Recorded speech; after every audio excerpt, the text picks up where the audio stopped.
Right, we are live. Hey guys, how's it going? Welcome back to the Kiwi Lads channel. We are back for another match of the URC. This one, Munster taking on the Stormers, the top of the table clash. These two sides, they are 5 wins from 5 throughout the URC seasons. Now, we do see a few players missing for these respective sides, but overall still some very entertaining rugby to be played here at Thorpe Park.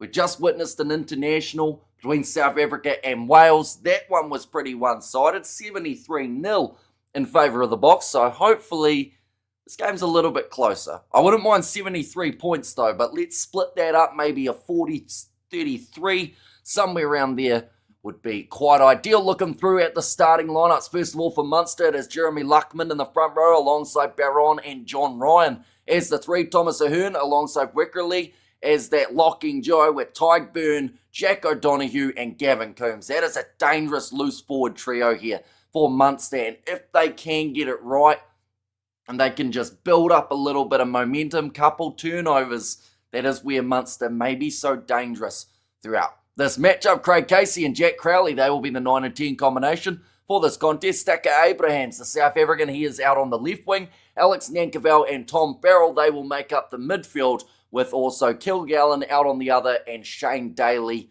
at number 15. Looking through at the Stormers side, they do not have Damian Balimza, they do not have Sasha Feinberg Ngume Zulu, they do not have Cobus Reinhardt, but they've got a pretty good looking side for one away from home. In the front row, Matonga alongside Andre Hugo Fente and Nieling Foschier, and the locking duo, Selma Murat partners with Connor Evans, and then the loose ball trio, Paul de Villiers, Marcel Tennyson and Evan Ruiz, who has been such a handful in the Stormers side. He is bulldozing through defenders, he is making brutal tackles, and he is the type of guy that, once again, if those loose forwards can fire, could have a very strong game here. For the Stormers side, Stephen Nkura in that 9 jersey with Yuri Matia at 10. Lelion Zas out on the left wing. Ruan Nel and also Similani, they will make up the midfield. Dylan Mart, the man from the Griquas, he had a great season, but now gets himself the opportunity on debut for the Stormers. And then at 15, it is Warakalant to close out the starting side. But overall, like I said, two strong-looking sides. Munster coming as the favourite. They are at home. But both of these teams are 5 from 5, so someone has to lose. Well, they don't really. We could have a draw. I would take a draw in this scenario, but I hope you guys are all doing well. I hope you're all excited after all the rugby that we've already had. There's also Sharks versus Connacht happening a little bit later on tonight. We'll be keeping a little bit of a close eye on that one. But yeah, overall, just thoroughly entertaining from all of the November internationals. The URC, it is fantastic to have it back. There is plenty more coming up in the near future next week, not for the URC, but for the Champions Cup. These two sides going to be in action. We'll be keeping a close eye on that. Bayonne, they are going head-to-head up against the Stormers. Now, the Stormers are away from home for that first round of the Champions Cup, whereas the Bulls, as well as, I believe, the Sharks, may also be at home. Or actually, I might be lying. I think the Sharks might be away from home for their first round of the Champions Cup. But yeah, she's a hectic time in the world of rugby at the moment. The Sevens is also taking place. The big upset, the Blitzboks, missing out on the semi-final due to just not quite getting enough points, losing to Argentina, and also having the loss to Fiji. So not the start to this competition that the Blitzboks would have liked, as they do finish bottom of their pool. They will go head-to-head with Great Britain tomorrow. We are also going to be covering that one on the channel, so anyone who is new, be sure to hit that subscribe button, of course. But what we will also do is we will give you a few pop-ups while we are at it when this match is just about to get underway. But looking through, first of all, we will start with the table. This is how it's set at the start of this round. As you can see, a couple sides have had one less game. That was due to those postponed games during the wet season and the storm that they were having up north a while ago. But the Stormers and Munster, the thing is, they're on the same points, 23 each. They've had 5 wins each. But there's a clear, distinct difference between these two sides, and that is the points differential. Almost an extra, about 70 or 80 in favour of the Stormers. They have been scoring a huge amount of points throughout the early stages of this competition. Munster, they are sitting 5 wins from 5, yet from those 5 wins, they have only won by a cumulative 36 points, which tells you that they know how to win a close game and they know how to win a one-sided matchup as well. At the moment, there are a couple other little switches taking place in the middle of this table. Leinster have boosted themselves up. The Lions getting the win over the Bulls, so that has also given them a nice little boost up in the overall standings. But plenty more games taking place. Like I mentioned, the Champions Cup, these are all the matches. So the Sharks, they are away from home. They face Toulouse. That's a tough game. Leinster versus Harlequins, that'll be a close one, and one that will definitely be worth a watch. The Bulls versus Bordeaux, going head-to-head up against the Champions Cup champions. So that'll be an intriguing one as well. But we are currently only sitting about 3 minutes away from the kickoff of this contest, ladies and gents. Of course, do let me know who you think will be able to get themselves the win in this contest. Will it be the home side Munster, or will it be the side on the road, the Stormers, who are able to pull off that little bit of an upset? But then at the same time, is it really an upset when both sides are undefeated? I would say possibly not. Etzebeth putting in a holiday request with the Sharks. It got denied because he had to get a break somehow. They're going to be a long ban. Yeah, I can't see it being any less than 6 weeks, to be honest. Like, it's not great for Eben. Our time next year to the test start again. So July is when we get to see the North versus South. But in about 70 days, we get to see the start of the Six Nations. So it is not a mile away from when we do get to see those Six Nations sides in action. So that is one bonus if you are a Six Nations fan, which I am certainly, and we'll be looking forward to covering them as well. We have got there, it wasn't a moment of madness, just split-second reaction to play. It says Wenmar. They're just showing that back line of Munster. Some great players in there, but also I'm still looking at that loose forward trio. Jack O'Donoghue, Tyke Byrne, and also Gavin Coombs. They could be game changers, but even Russ, we have something to say about it. He has been playing some very good rugby for the Stormers throughout recent times, getting suspended in the closing seconds of a game after 73-0. Last international of the year. What a silly Billy. You just know his mum is shaking her head, says Big Rig. Well, to me, it just seemed like a lapse of judgment from a guy who is so experienced and so used to having a bit of push and shove and normally behaves himself per se. You know, like he loves grabbing a collar and he'll give you a bit of pulling on it, but like it just looks so blatant that he went for it in the eyeball. He kind of, you can see him trying to dig it around. That thumb was having a bit of a play in the eyeball of the Welshman. But both of these sides making their way out of the tunnel now. Anyone who hasn't already, be sure to let me know your score predictions. I'm hoping this is going to be close. Of course, over 70% say the Stormers win. Understands the South Africans want to stick by a team, but at least be realistic for once, please, says Connor Cahill. So what part of them back in the Stormers would you say is unrealistic, out of curiosity, Connor? Because we broke it down. We mentioned how the Stormers, they have won 5 games. Munster have won 5 games. These two sides, they are normally pretty close. And at the moment, the Stormers, their points differential is an extra about 80 ahead of Munster from playing the same amount of games. So that would insinuate that they should be able to score some decent points here, would it not? We have got there, the Stormers might not get 60-0, but our win will do. Says Anton. That was really stupid, says username. I have a lash in your eye, I'll help. And no need to do that in the last minute of a game like that. No need to do it in general. But in the last minute, it makes it even worse, doesn't it? I think it was an oopsies. Then he felt wetty, and then he realised where he was. Says Ruby. Making their way out onto the field. Munster with the song Zombie in the background. Jack Crowley.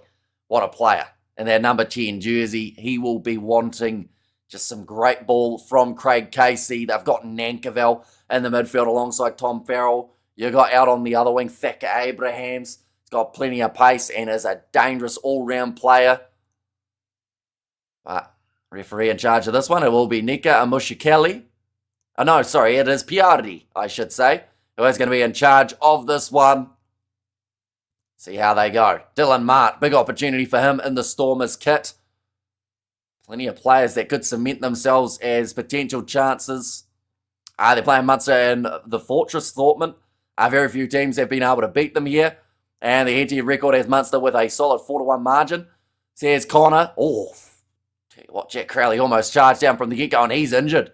By the looks of it, Crowley a little bit slow getting back up to his feet. Didn't like that collision. Hamish, I'm back, let's go. Says Nicholas there, and going to be strange, getting used to the URC rugby after all the international games. Yeah, it's a bit of a change of pace, That game, I'll be honest, between the Bulls and the Lions was a pretty poor one in terms of handling and whatnot. Oh, it looked like both players actually ended up hurting themselves in the process. Now going to be thrown in by Andre Hugo Fenta. That's very nicely taken. Looping around here for the Stormers, and like I mentioned, they have got a really good points differential all throughout the season, kicking the ball in behind or trying to, but it does hit Jack Crowley. Even wanted a red card so he could have a holiday. Well, it's certainly going to be a long one. Extended holiday. Bedsbeth now, charging forward. It is Kilgallen. Craig Casey. Bagaros. Morning, Mr. H. Let's go the Stormers. There's Memento. Now rolling this one back, Casey.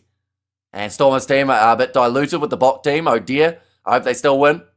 You're doing the Iron Bowl. Iron Bowl this afternoon. What's the Iron Bowl? What is the Iron Bowl? I have no idea what that is, Pate. Now looking to steal this one in the breakdown for the Stormers. Unable to quite get it going. Munster have their internationals back. Stormers don't, just saying. Says Connor. See, it's a lot of confidence. I'll give you that. But I would definitely wait till the end of the game to say about whether or not the poll is correct. Because we've had times before where people have criticised the poll and then the poll's got it right. So it's a tricky one to judge. That's a little kick in behind the Stormers side. Now in possession inside of the 22. Kicking it downfield, nicely controlled at the back from Kilgallen again. We have got the donation from Ruth. Thank you very much, Ruth. Greatly appreciated. Breaking through the line, Munster. Ball on the inside, just not enough pace though from the big man at 4, Thomas Ahern, as he moves up to the 22. Imagine a dude is beating you 73-0. So it starts going for your eye. You'll be like, what did I do to deserve this? Cross kick attempted to O'Donoghue. They'll go back. Oh, okay, this is double blow of the whistle and a yellow card already to the Stormers. We're only 2 minutes into this match and already we're seeing a man go to the bin. As the limbs are flying to this game with a jet to place his ender. But it is going to be Connor Evans. Looks like he's already running a little bit gingerly. Doesn't look like he's 100% happy with his legs. Arif, you super supporter. Says Philip there.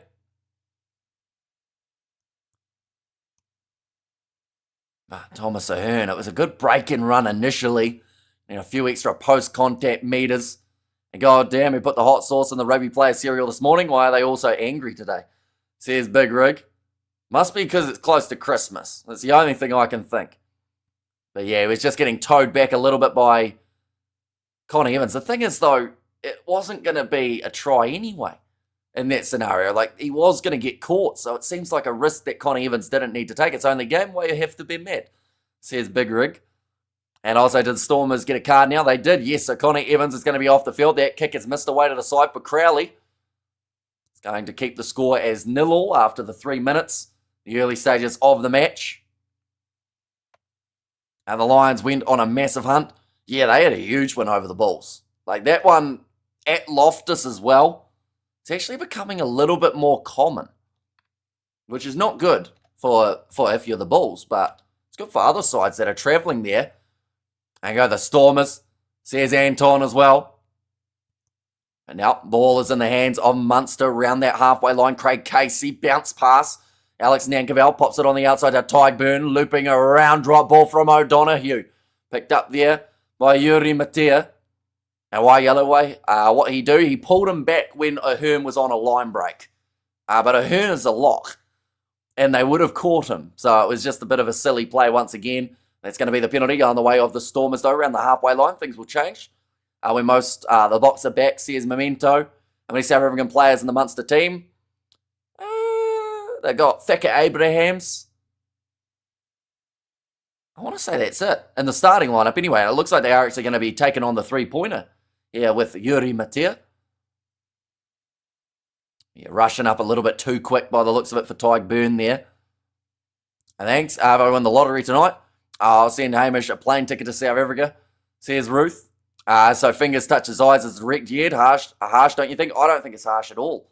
I think Itzebeth knew exactly what he was doing, and if you watch the slow motion replay, it was actually one of the most, I would say, undisciplined things I've ever seen from Eben Itzebeth. I have no idea why he did it, but he was just an idiot in the moment. Like, honestly, he'll get 6 weeks at least, and it would be deserved for doing that in the game. Just had an absolute brain fade. A great kick there going over from Yuri Matea. And big time, run the clock down, says Jimbo. That's going to make the score 3-0 favour of the Stormers. So they are now sitting with the 3-point lead after having a man in the bins. Andy, you trolling us? The thing is, I don't think he is, Jimbo. But I think the best way to do it is look at it from a completely neutral perspective. And look at it from the outside. If you were watching a game and two random sides were playing and you saw that, what would your opinion be on it? Because I don't think many people would have a high opinion of it. Evan was just helping him take something out of his eye. Yeah, his eyeball. That's what he was trying to get out of it. But now, awkward bouncy ball. Shane Daly takes it nicely on the halfway line. Right, Casey. Wide, big, loopy pass on the outside of Jack O'Donoghue. Big driving tackle from Paul de Villiers. Marcus Beaufort dove into rucks and Moles head first. Didn't get any cards. That's because he knew that back then they didn't have as many cameras on it. Marcus Beaufort, I've had a lot of chats with South Africans who have said he wouldn't be able to play nowadays. He would get banned every single game. And then you just would never see him playing. But now, ball's there for Simalani. Now currently sitting 10 metres out as eyeball. What a comeback game, which is randomly factual. And we have got there as well, Ricard. What is the issue? Oh, sorry, Ricard, who is the referee? He was French, but everyone would have given that as a direct red card. And if they didn't, then they would have been called, or the people would have said they were being paid to not give it. You know, it was not good. It was Etzebeth probably, like, I don't know what he was thinking. It wasn't good, though. It was really bad. The Stormers, they were retreating back. It's nicely taken by Yuri Matea initially. Currently, Munster have got themselves a line-out throw, 25 metres out from the line to the TMO's, or ref's credit. He said play on, and the TMO was the one who pointed it out, says Big Rig. It's red all day long. It was a stupid thing to do, says Chris. And now passed across, Tyke Byrne. Oh, he sells the dummy there. Byrne goes through himself. Bit of brilliance from the Munsterman. And he does score the try. The bright blue headgear does get over the crowd. Love that one too. No, guys. Seriously, this was 100% warranted red card. Says randomly factual. And Barkies would get the praise for most red cards, or get the prize for most red cards of the year. And try, says Jimbo. And there as well, but Crowley passed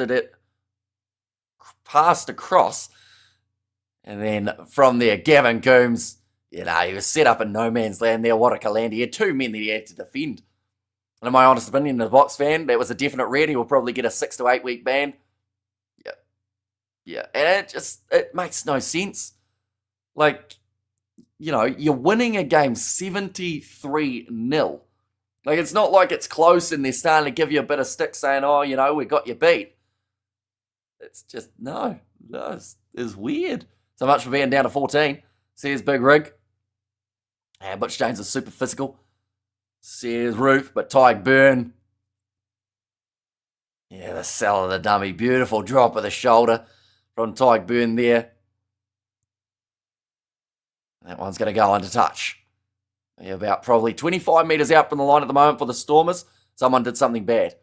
Says Ruby. Need to throw it in for Andre Hugo-Fenta. See there, Clayton McMillan. Was at the Chiefs for quite some time. Oh, Stormers have got themselves the possession. 25 metres out from Munster's line still. Get more respect if he punched him than trying to remove his eye. You probably, like a good old-fashioned uppercut, that would have done the job. It's probably about the same suspension too. But at least that way you're not going for like some important part of the guy's face. Uh-oh, sleeping. That doesn't look good for one of the Munster players. He is down at the moment on his back. I think it's Jack O'Donoghue. Eye gouging is like ball grabbing. And admittedly, it's pretty easy to sell a dummy after looking at Etzebeth. Says Big Rig. And also there, that looks more equal. Yeah, these two sides will be a lot more competitive throughout this match than that South Africa versus Wales match that we did see. No, Jack O'Donoghue just wrong side for his head to be on, and ate Evan Ruis's knee right on the temple. So that's why he did stay down. Ruis is a big old unit. O'Donoghue's now going to go off for the HIA.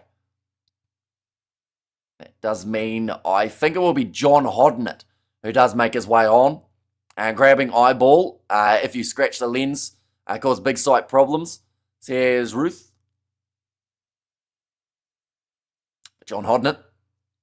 Makes his way on. We're already 10 minutes of the way through this matchup. It is absolutely flying by. There is another game after this, which is Sharks versus Connacht. We aren't covering that one on the channel, though, as I am going to be scheduling all my live streams and also probably doing a South Africa versus Wales review of some sort. I'm not sure what to say, though. And I feel like I'll get myself in trouble if I say I think it's a red card. Self-inflicted poor technique. And these dudes are just duffing each other up, says Big Rig. We have got their fun fact. The human eyeball is 98% water. On this basis, only a yellow. Says randomly factual. And HIA, hopefully good news. Says Nicholas there. Yeah, just got the head wrong side. He did look like he was, I want to say knocked out, but then he seemed to come to pretty quickly. Now, it's going to be fed in by Nkura. Waiting for this ball. Commentator giving him a bit of stick for a non-straight feed, and that's going to be a scrum penalty advantage and penalty awarded for the Stormers. This one, again, is going to be relatively straight out in front of the post and sounds like a pretty easy review to me. Box, F them up. Yeah. Will be like 7 seconds. It's an option. See, I went a little bit more in depth with my Springboks versus Ireland review. I put in a bit more effort, I think, for that one, rather than just going with its quick fire just pretty much straight after the game. But this one's a tricky one, because what can you say? Other than they scored 73 points and, you know, it was pretty dominant. And then that weird moment at the end. Yuri Matia, this will use up more time of that yellow card. Still got another maybe minute and a half remaining of time. It was me trying to yawn without yawning. It didn't work. Just made it look like I was pulling a funny face. Mitigating circumstances. See, here's Ruby. Now lining up this kick, Yuri Matia.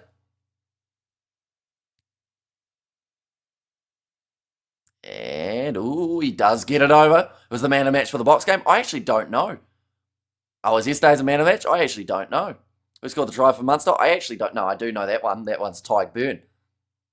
We have got there, you could talk about the depth of the Springboks roster. C-team box still played better than All Blacks A-team. So many different players. Look good and got tries. Ironclad defence, scrum dominance. Says Big Rig, what the problem is, it would be very box glazy aside from the eye gouge. Not much you can say to criticise the box. Yeah.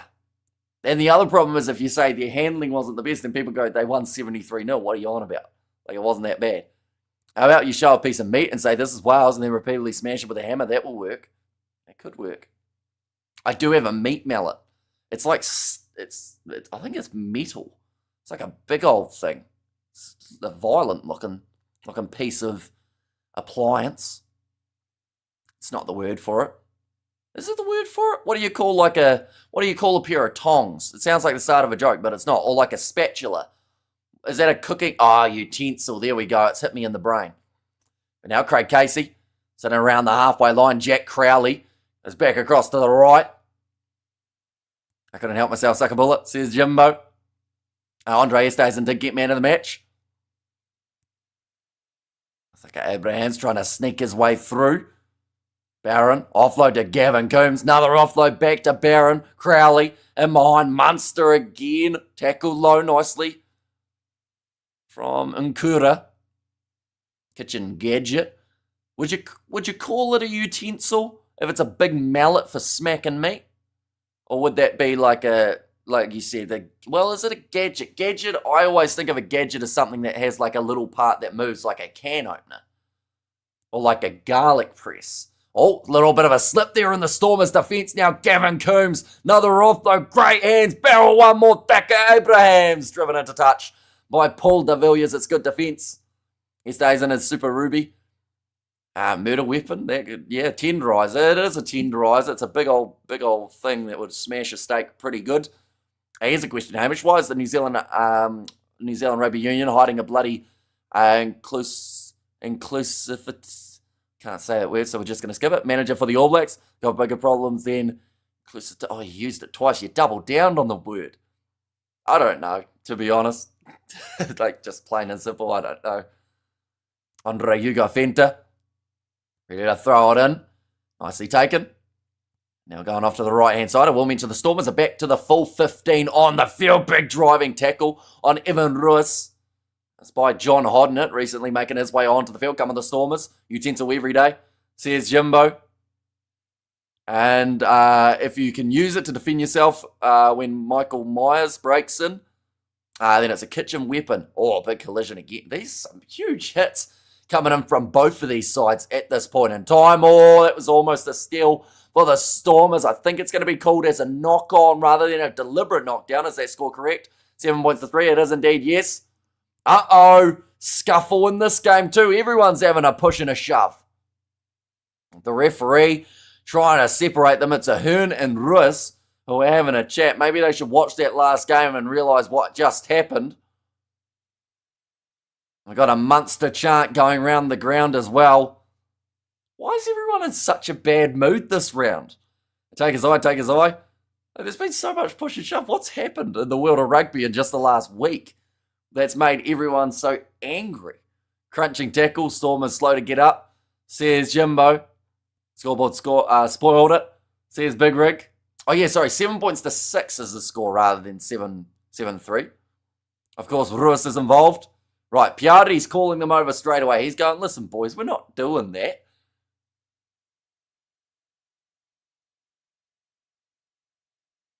Okay, so Evan Ruiz is penalised for coming in late.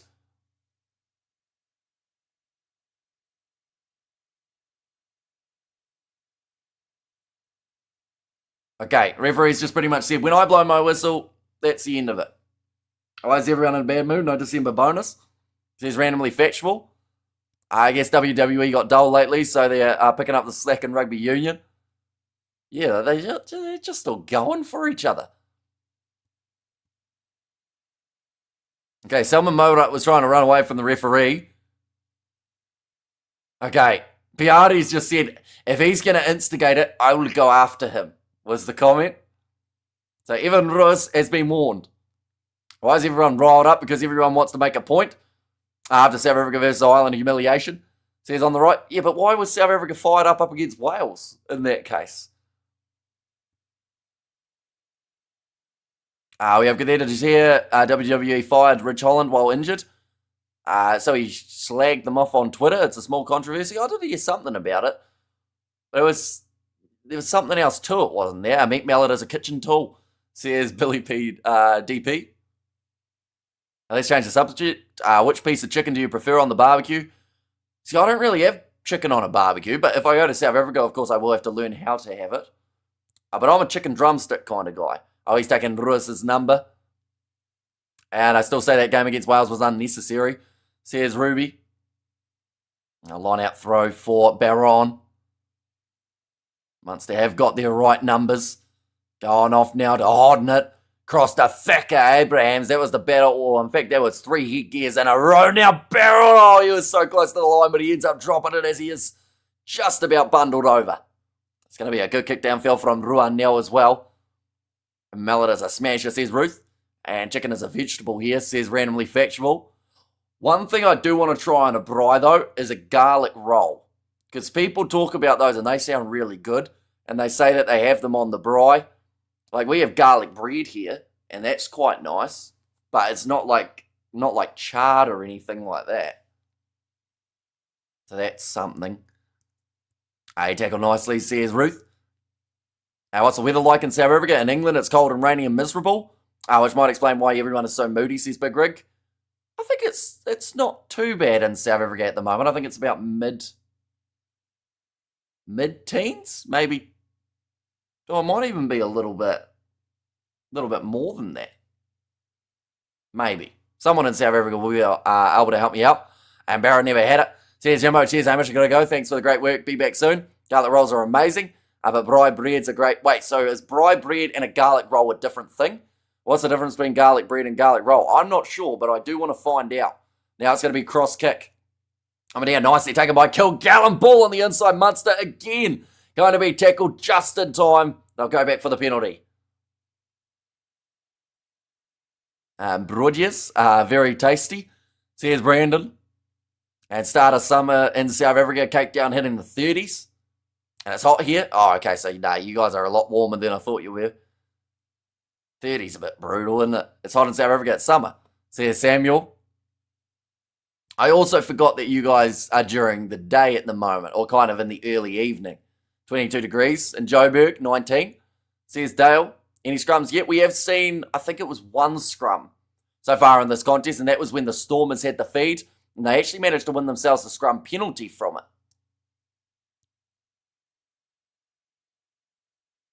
Ready to feed it in. Barron again, 5 metres out from the line. It's exactly where they want to be at this point in time. We're going to get this one rolling. It's not really marching in the direction they'd like just yet. When are you in South Africa? I haven't got any dates planned yet, but within the next 3 to 5 years, I would say, well, in fact, I won't say 3 to 5. I'll just say between the next 1 to 5 years at some stage. But I have no idea what to do when I'm over there. I have no idea where to go. I have no idea how not to get lost. So, yeah, I'm going to need a lot of guidance. Dominant scrum for the Stormers. It will be interesting to watch. Right, off-feet penalty going against the Stormers again here. Hamish, does your mum only feed you beans on toast? No, I don't like beans. So I normally just have toast. And also a few other things, of course. You take on new handles for the chat users. I'm not the biggest fan of it, only because I know everyone's original name, and I don't know many people's ats. So the likes of, for yourself, Carl, it says CP Tonian, and that confuses my brain. Bill Tong says Anton. But now, 5 metres out for Munster again. Round the side, Jeremy Luckman. He was close to going over. Back across again. We're still down once more. We're in the Munster chants round the crowd. Oh, another advantage for offside. They might find themselves going to the bin again here. The Stormers, if they're not careful. Now Craig Casey pops it in behind. Missed passing opportunity for Nankivell, who manages to clean it back up. Gives it now to Jeremy Luckman. The referee decides to let it play out a little bit longer. Crowley kicking it in behind. They'll go back for the penalty. You need a bodyguard. Says one beer Bosch. And rye bread is basically a sandwich with cheese, onion, and tomato, or whatever else your host recipe requires. That is another yellow card for the Stormers. This is the last thing that they want. We're seeing Connor Evans going off. This time it is Marcel Tennyson who does get himself the yellow. I know all the places where the tourists don't go. Says Ruby. He might miss the next World Cup. Who's that? Etzebeth? Or who are we talking? Oh, the minimum sanction for either offence is a 156-week, 3-year ban. Right, even Etzebeth might be in deep trouble. Google World Rugby takes eye gouging very seriously, and players found guilty can face significant penalties, including lengthy bans.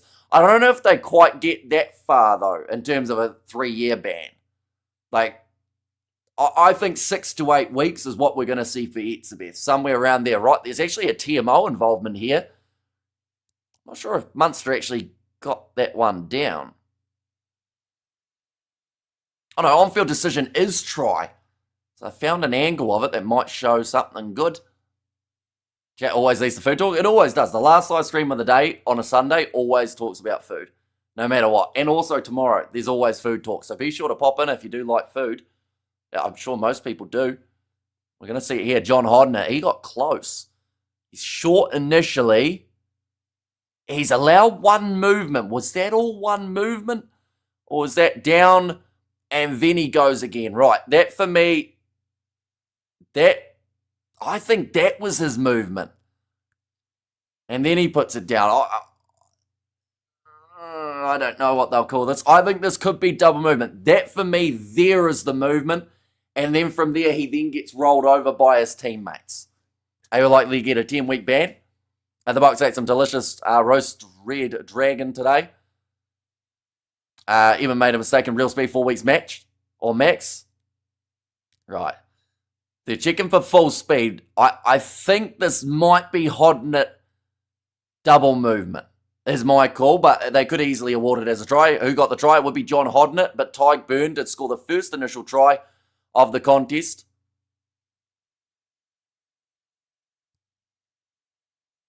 Right. Yeah, okay. That one, this could go either way. And the on-field decision was try. Okay, it's called as not clear double movement. So that means, more than likely, this one's going to stay as the on-field decision of try.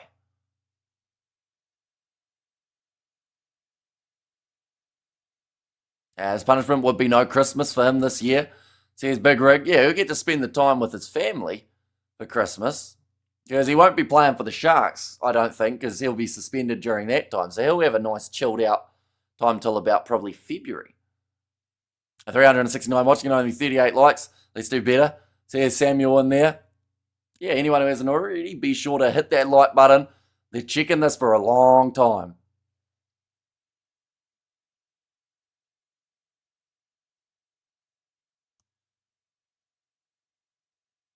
Okay, they're going to stay with the on-field decision because of the fact that there is no conclusive evidence that it was a double movement.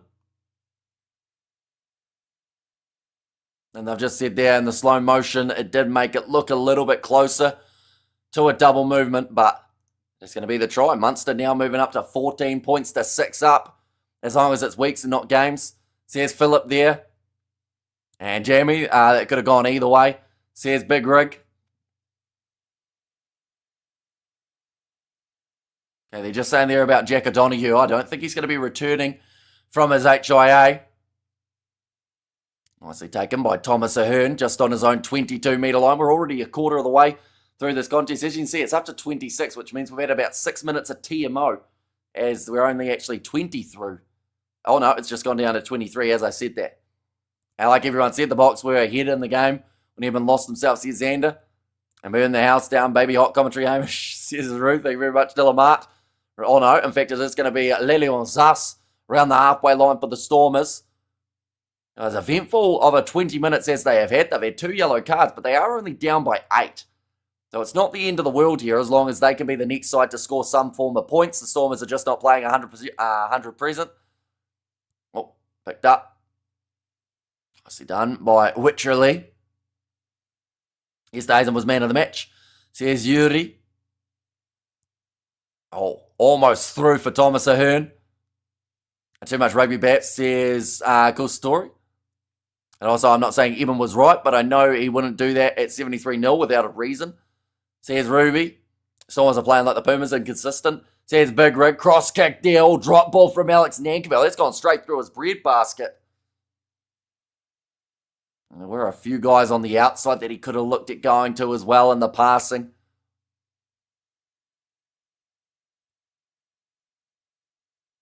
"22 minutes through in this contest. The Stormers need to find some sort of big momentum shifter in this type of match. Can we start calling an HIA a donk? Someone please come up with an anagram. I'll pay good money for that. So you want to call it a donk rather than an HIA? I mean, the end of it could be knock. I'll give you the last word. What does noggin start with? Does that start with an N or a K?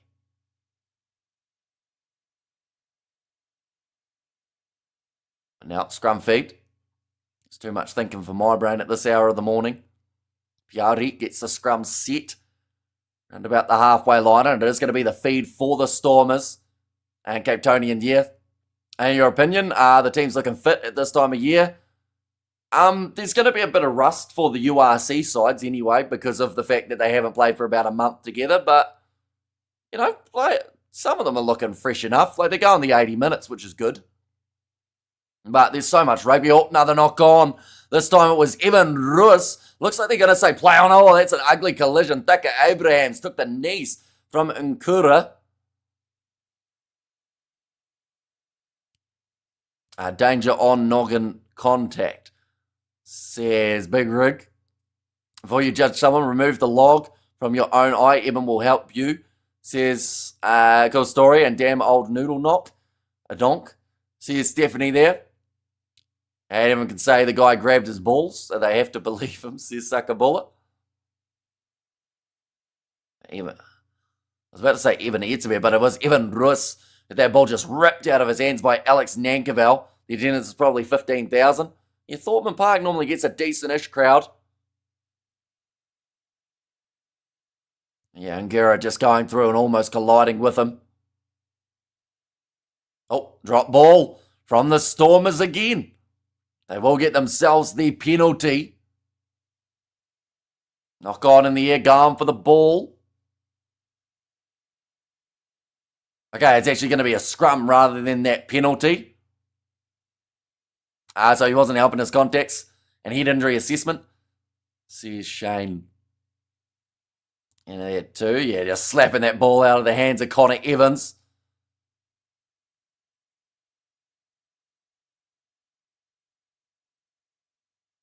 Okay, referee just saying there about a little bit of over-leaning. Fun fact, Jack and Jill, the poem has some very dark origins clue. You won't find a well up a hill.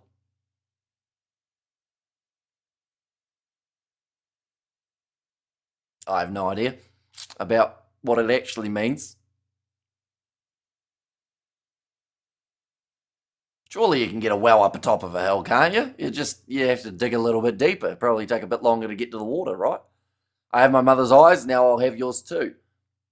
And fresh and energetic, another penalty goes the way of the Stormers. That one against Jeremy Luckman. Penalised for coming in on an angle at the scrum, and this is going to be another three-pointer attempt from the Stormers, who are just happy to use up this time that they've got of their yellow card. Doing something young couples do. I like to do that conservates society's frown on. So why'd they have a pail? Fetch a pail of water. I still don't get it. I don't know. So fetched. Stormers looking jittery, says Ruth. And Munster wants to take revenge for the box loss. That one's missed away to the side. So Matea. Yeah, but why did they need the bucket, Big Rig? Like, what's the bucket? Was it just an excuse? They were like, oh, we need this bucket. Because, last time I checked, you don't need a bucket to do that. Do you? Maybe I've been doing it wrong. I think the capacity at Thorpe Park is Limerick. It's 26,000. Maximum anyway, it's a small stadium. 26 is still a decent size, though, isn't it? Oh. Okay, referee just said you can't do that. I think they were trying to... Oh, another drop ball from Connor Evans. Jack and Jill were lovers who scampered off to do some deeds, and then Jack got hurt. They didn't. It was a naughty lie. It was an excuse. So they didn't actually have a pail. They didn't have a bucket. I'm learning so much. No, well, 3 holes in the ground, says Ruth. Yeah, Jack Crowley thought about going for a big, long 22 dropout and then decided to go short instead. And then the Stormers just dropping it. And Connie Evans and Evan Ruiz must be benched. It's pretty early to bench him, but honestly, Connie Evans has had probably about the worst possible start to this match. Exciting rugby chat, says Big Rig.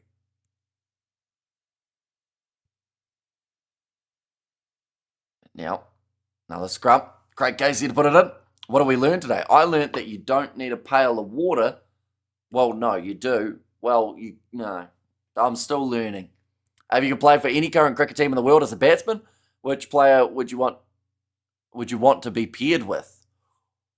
Oh, I don't know. Someone who doesn't like running that much, but someone who might run occasionally. I think Daryl Mitchell would be a good bat.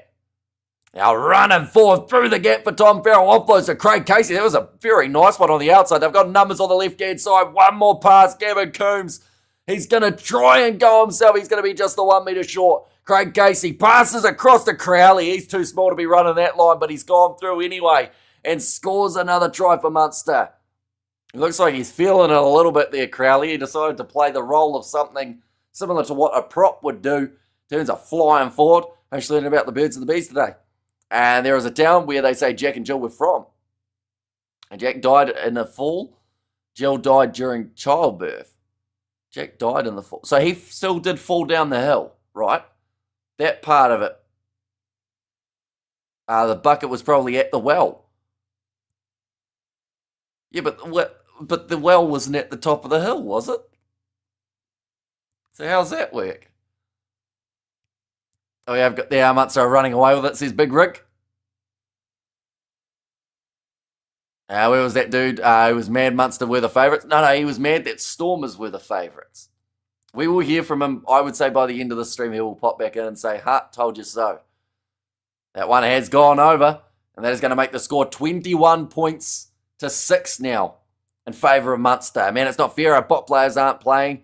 Stormers are good, but a B team can't beat a strong Munster side, says LB.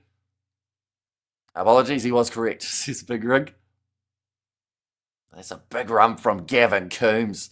Just trying to bust his way through the defensive line. Yeah, big collision with Dylan Murt. They eventually dragged him down, but Crowley, that was a big shot for him. Casey says, Roof, nice take from Tom Farrell, who did actually help set up that whole play from breaking the line initially, getting his offload away to Craig Casey. Now Munster going to use their back line again. One more on the outside. Alex Nankerville. Cut him back inwards. Can't quite sneak through. Been told to use it there, so Craig Casey is going to be rolling this one back. Going to go high. That's exactly what he does. That one's going to go out on the full, though. It's going to be just outside of the 22. A bit of a uncharacteristic mistake from Craig Casey. Mum, I'm just going to fetch some water and then scamper up a hill. And the fall might not be a fall at all. Might be an angry father. Might be. So now you're just making it up. But no, maybe. Or maybe he did literally fall down a hill, because hills are dangerous. Depending on how steep the hill is. Yeah, concussion easy enough. Nicely claimed by Craig Casey. And again, oh, that's a dirty one from Evan Ruiz. Just played the man on the ground. Casey wasn't happy about it. Still looking for the counter ruck. All's on the side of Munster. I feel like this is creative writing at this point. I don't think I was too good at creative writing, because I think my brain tried to work in logic, and that's not what you're supposed to do in some situations. You're supposed to look outside of the box, but in this case, I am inside of the box. It's a sentence. No lightning in this Stormers side so far, says Memento. Then Jack's mum turned up with a time machine and bought a robot, as you do. I mean, to be fair, if I had a time machine, I would also buy a robot. Stormers are the best supported team in the world rugby. Still don't get enough money to get more better players for a B team, says LB. You know, I think they are very much excited to see Valimza as well as Sasha making their way back into the team. Same with Kobeth Reinach in that 9 jersey. And Kura with the inside ball to Similani. He was through the gap and then he drops the ball for fun. They're just, any chance they've almost had of attacking, they drop it in this scenario. Use it or lose it, baby. If the Stormers look weak so far, they've had some good moments. They just can't hold on to the ball to save themselves. That's about the third time that they would have had a line break had they not just dropped the ball. I have an idea on how to turn Test cricket into a 2020 format, because every batsman 2 chances. You get bowled clean, you lose both your wickets. That'd be interesting. We have to try and get some sort of, well, to be fair, it's hard to find enough players. I was going to say, if I wasn't in such a small town, we used to do like the GoPro cricket recording as a half-time. Not yet, but we got a scrum reset that has just now taken place. Now waiting for those 2 front rows to get ready. They normally take about 60 seconds. But yeah, we used to do the GoPro videos. So I would love to be able to do like a Christmas match, but I don't think that's going to be a thing, because I don't think we'd find enough people. Is it wet over there? Why are they dropping the ball so much? It's an evening game, a little bit of dew, so maybe that is why the ball's being dropped, but Munster aren't dropping it. So that's the slight problem. The fact that only one of these 2 sides is dropping a ball. Do you ever play cricket at a local park and random strangers just join in the game? No, not really. I don't know whether, well, you probably find a few. There's like Twilight cricket, which is a bit more casual. Now Craig Casey. He's going to kick this one up high. And, oh, well taken from Dylan Mart. I think that time it was Waterkalam. My apologies. Dylan Mart just waiting out on the wing. Here comes a big attack and run from Matongo. But a great tackle made by Crowley. Gets a huge round of applause from the crowd, as that was not going to be an easy one to make on a man who had probably an extra 50 kgs on him. Now, they are looking to use their back line. Here the Stormers, as it just starts to cut out a little bit, but the ball is now in the middle of the field, about 25 metres out from the try line. Looks like the ball was almost going to be an opportunity for a steal there. Yeah, Munster managed to get that ball back. The crowd extremely happy about it. Munster fans must be smiling now. Oh, another drop ball from Yuri Matia, but this time it goes backwards. Going to try a step himself, tackled by Casey. A big collision for Andre Hugo Fenta. Munster get another try. They're going to have start going for the ice, says Big Rig. Now popped in behind. Oh, that was close. It's going to be 2 hands. Oh, no. He got 2 hands to it for Kilgallen, but he's going to get sent off the field with a yellow card here. They're checking to see if it's a deliberate knock on. I thought he got both hands. Okay, they're going to check this one. You got to know these days any interception is a yellow card. And Burns still tackling upright. Right, referee says there was only 1 hand. That looked like he actually had a decent crack at catching it with 2 hands. There for Kilgallen. Right, we're going to see the angle now. Okay, he got both hands up, but it only hit one of them. So that's probably going to be a yellow card, I would say, in this scenario. Okay, the Irish commentator is saying that that looks like a fair attempt to catch the ball. But it escapes that left arm. Only hits... Okay, they've called it as just a knock-on here. Only gun Hendrik Vessels was the guy on the field. Grabbed the game by the balls. And Munster looking lethal, says Ruth. And also, cheers everyone, see you guys later, says Philip. But it is now going to be the scrum. 6 minutes remaining. What happened to the Stormers' speedy wingers? We used to have the fastest players in the world. Shake my head. Says LB. So they have got Leleon Zas, who's got a little bit of pace. Dylan Mark's not known for pace, though. He's more known for power. And he's also known at this stage for not touching the ball in this game because they haven't seen him. If it was a Stormers player, he would have given a penalty and a yellow card, says Sergio. Very hard to tell. But for me, that one was always going to be just a knock-on. Like, he did have the second hand up there. Now, it was whether or not they were going to rule it as the second hand was just up there as a technicality.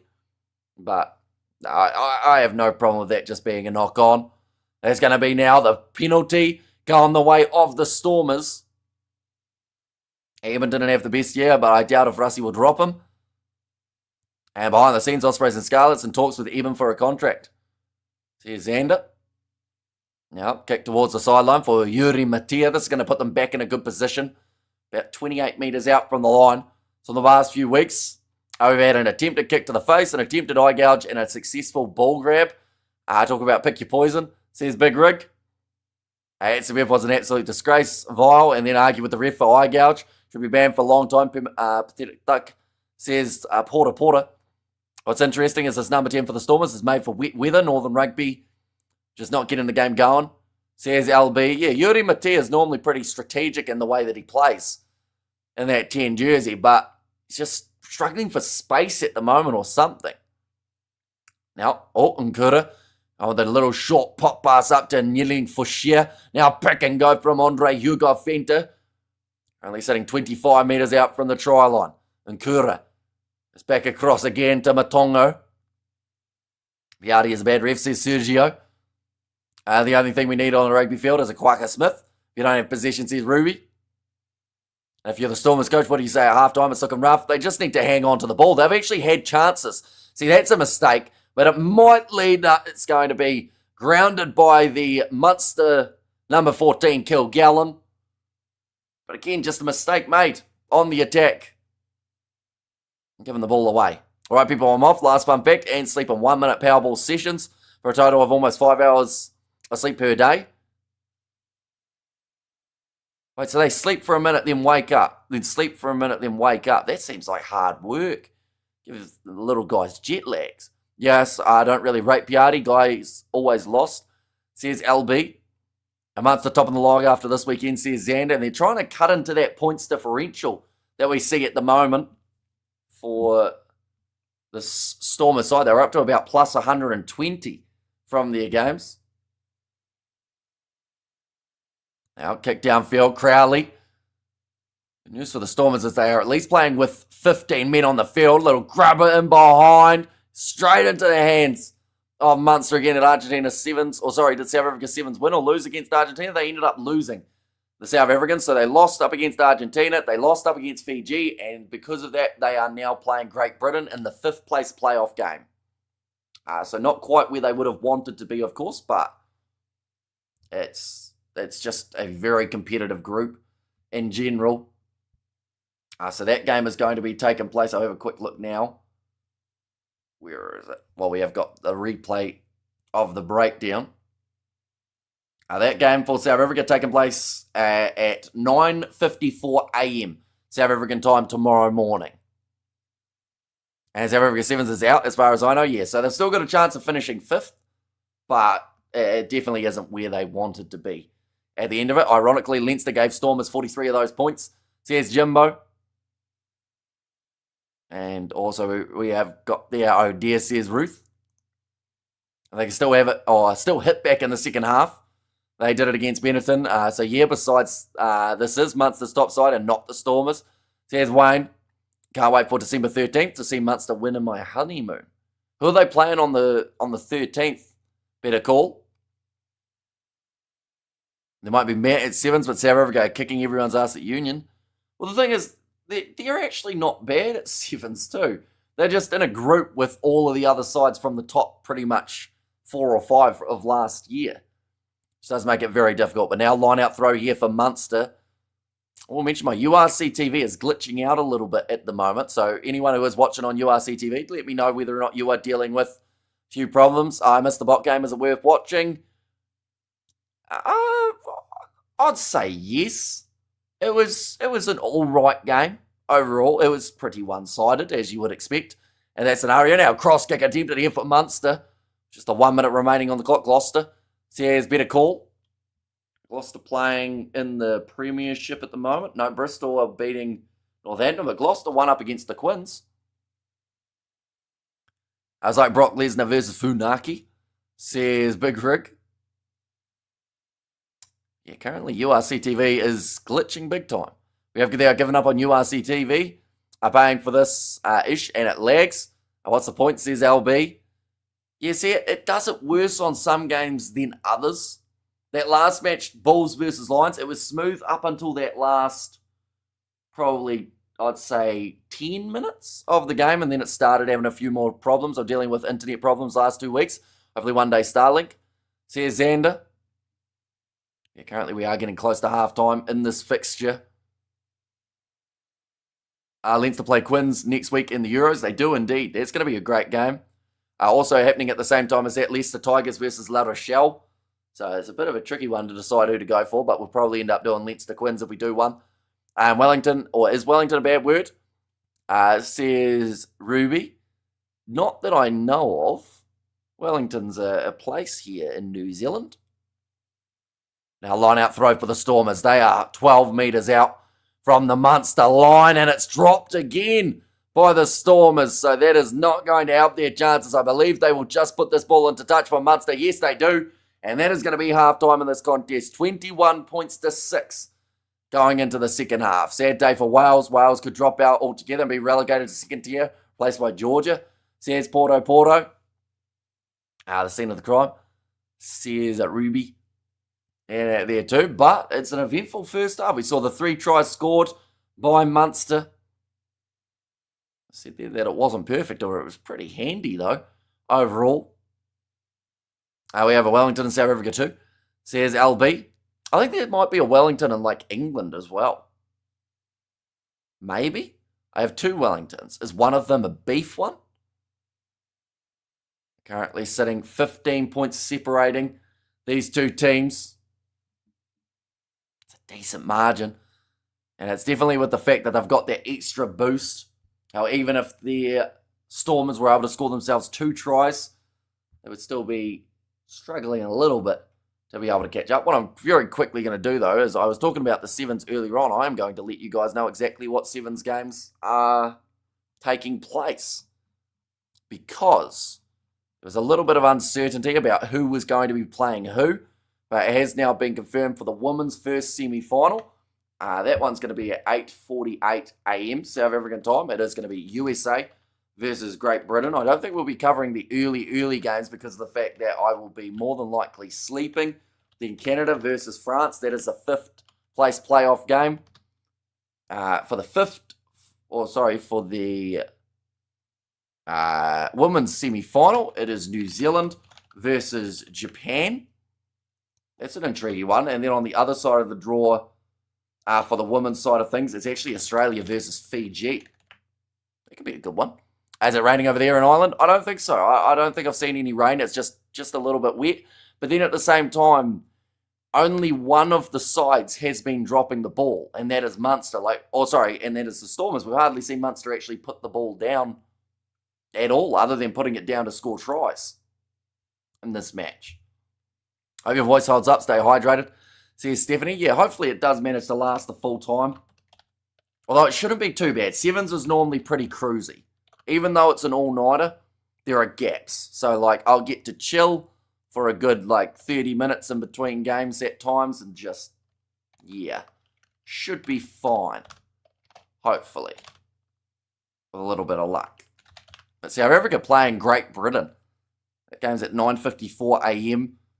New Zealand time, South African time. That would be. The Stormers have good intentions. They do. They just haven't been able to finish it. Unfortunately, thoughts on the first half, Hamish? Munster justifying, there we go. We did call it. Thoughts on justifying why the poll appears a little inaccurate. In this scenario, you could be right. They have done pretty well in this contest so far, Connor. We knew you'd be back. We thought it would be at full time, though. We didn't expect you to rub it in at halftime. We thought you'd give it another 40 minutes before you pop back in.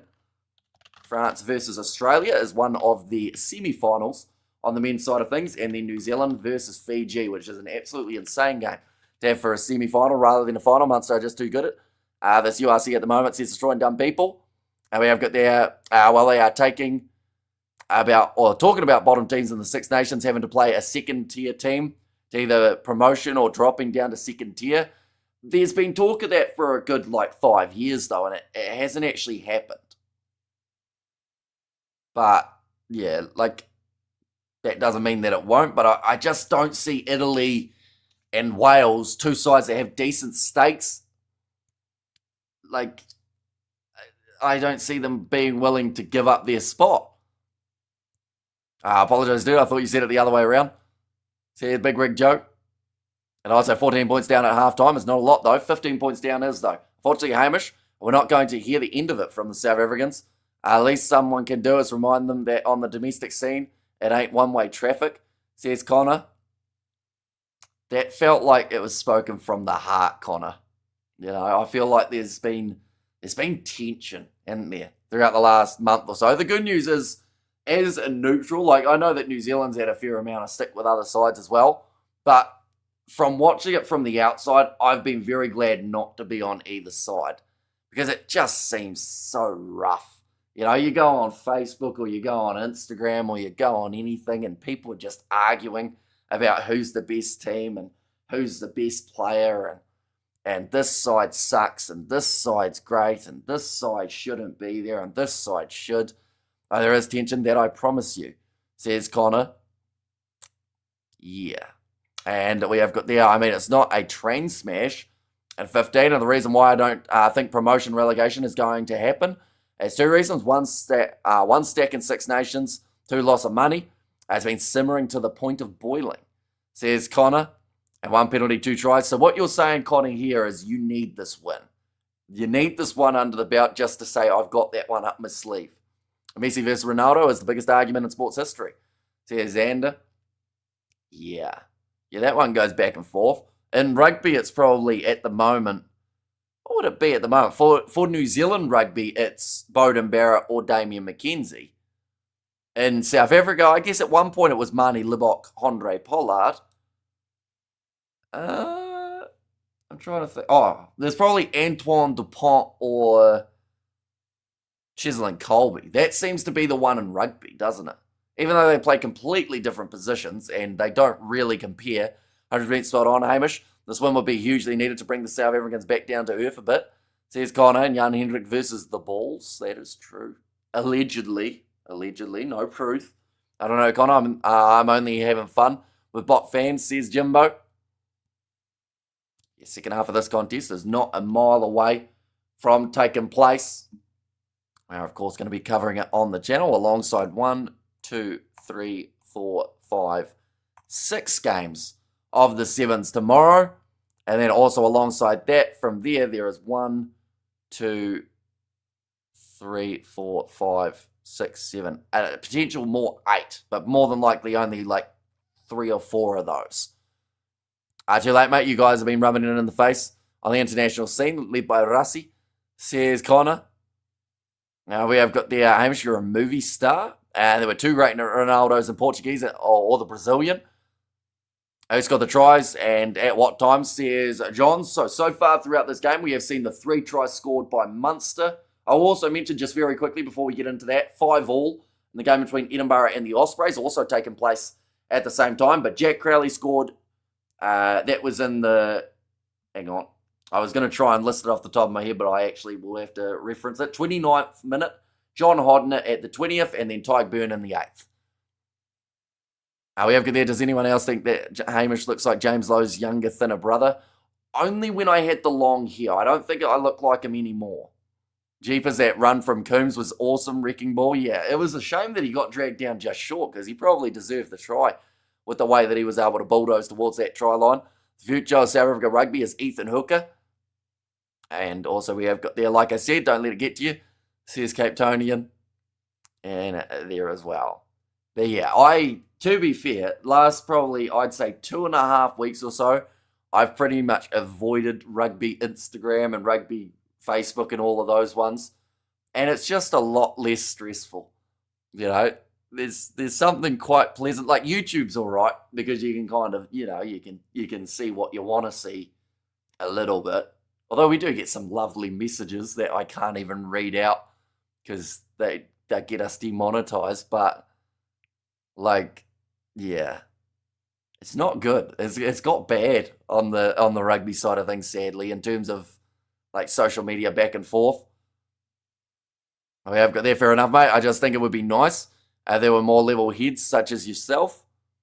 But Hamish, you love getting in the middle of arguments. I'm really not good at arguments, though. I think I've lost every single argument I've ever taken part in. So eventually I normally just give up. Right, both sides, I don't think will be a mile away from making their way out onto the field for the second half. And most must understand that South Africa rugby supporters only have the box to get us through the nonsense with our country, not getting into it. Says Cape Tonian. Would you have hands, Hamish? And we will carry you. Says Ruby. Will you literally carry me? Does that be nice? Get a bit of a spell from walking. 7:30 a.m. here, ladies and gents, here in New Zealand. We are just waiting for the second half to start up in this contest. Playing Zombie again. That seems to be the song that they go for every single time that they make their way out onto the field, whether it is the half-time break or the full time.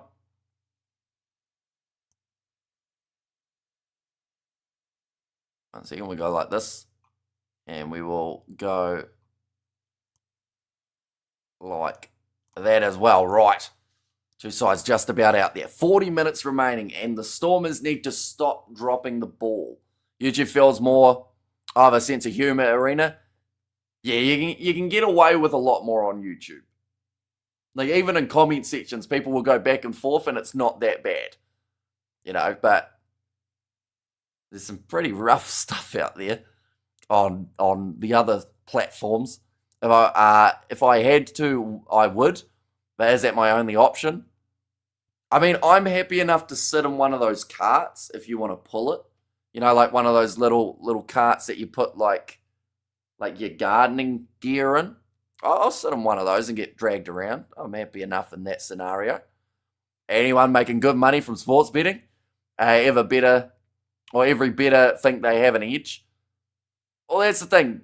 Normally what happens is sports betting, people who are supposedly good at it will only tell you what they win rather than what they lose. Like behind my bike, yeah.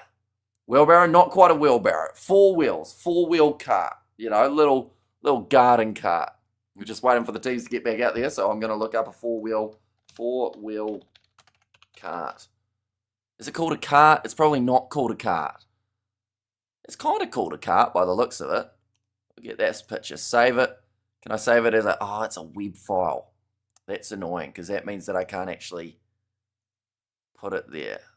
Is this a web file? Oh, it's a web file as well. Well, I'd take a plastic one. Take a metal one if you had one. Sports betting ruined more lives than polio, says Big Rig.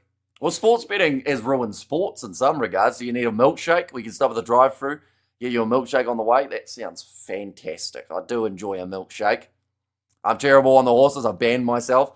It's fair enough, though. Like, as long as you know that you're bad. Like, that's the same as me. I'm terrible at predictions. So there is no way, shape, or form that I would be good at betting on games, because I would get it wrong all the time.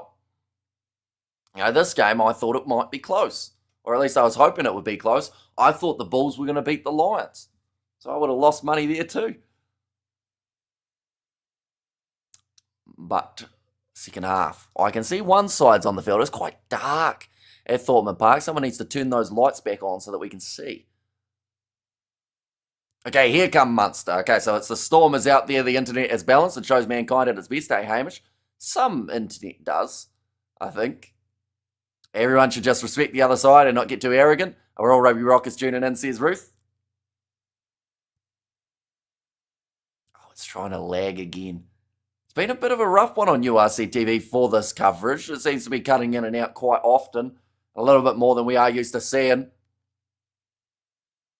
Craig Casey, still plenty of energy for that man. He had a very strong first half. I mean, Jack Crowley haven't decided the game properly.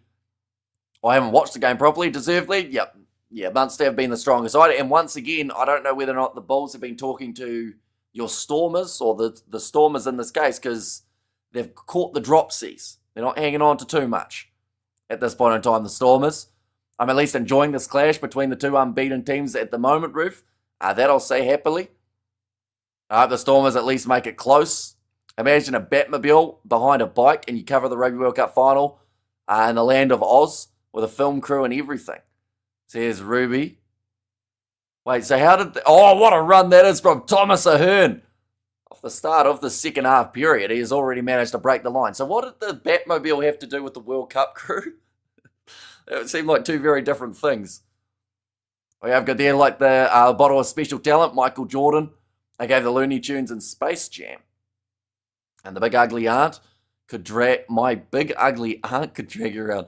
Does your aunt watch these live streams? Does she see what you write? Cool story? Because surely she gives you a whack on the back of the head for that, doesn't she? Now, Wycherley. Moving forward, not a good score. Can't see the Stormers winning this one. We arrive at the final. Okay, I get you. Now breaking through Coombs. Looking for the offload. Finds it into the hands of Tyke Byrne. He's smashed sideways. It's huge hits coming from both sides. And this matchup at the penalty this time goes the way of the Stormers because Batmobile is cool. Says Stephanie there. Would everyone be disappointed if I said I haven't watched any Batman movies other than, I think, one with Batman versus Superman?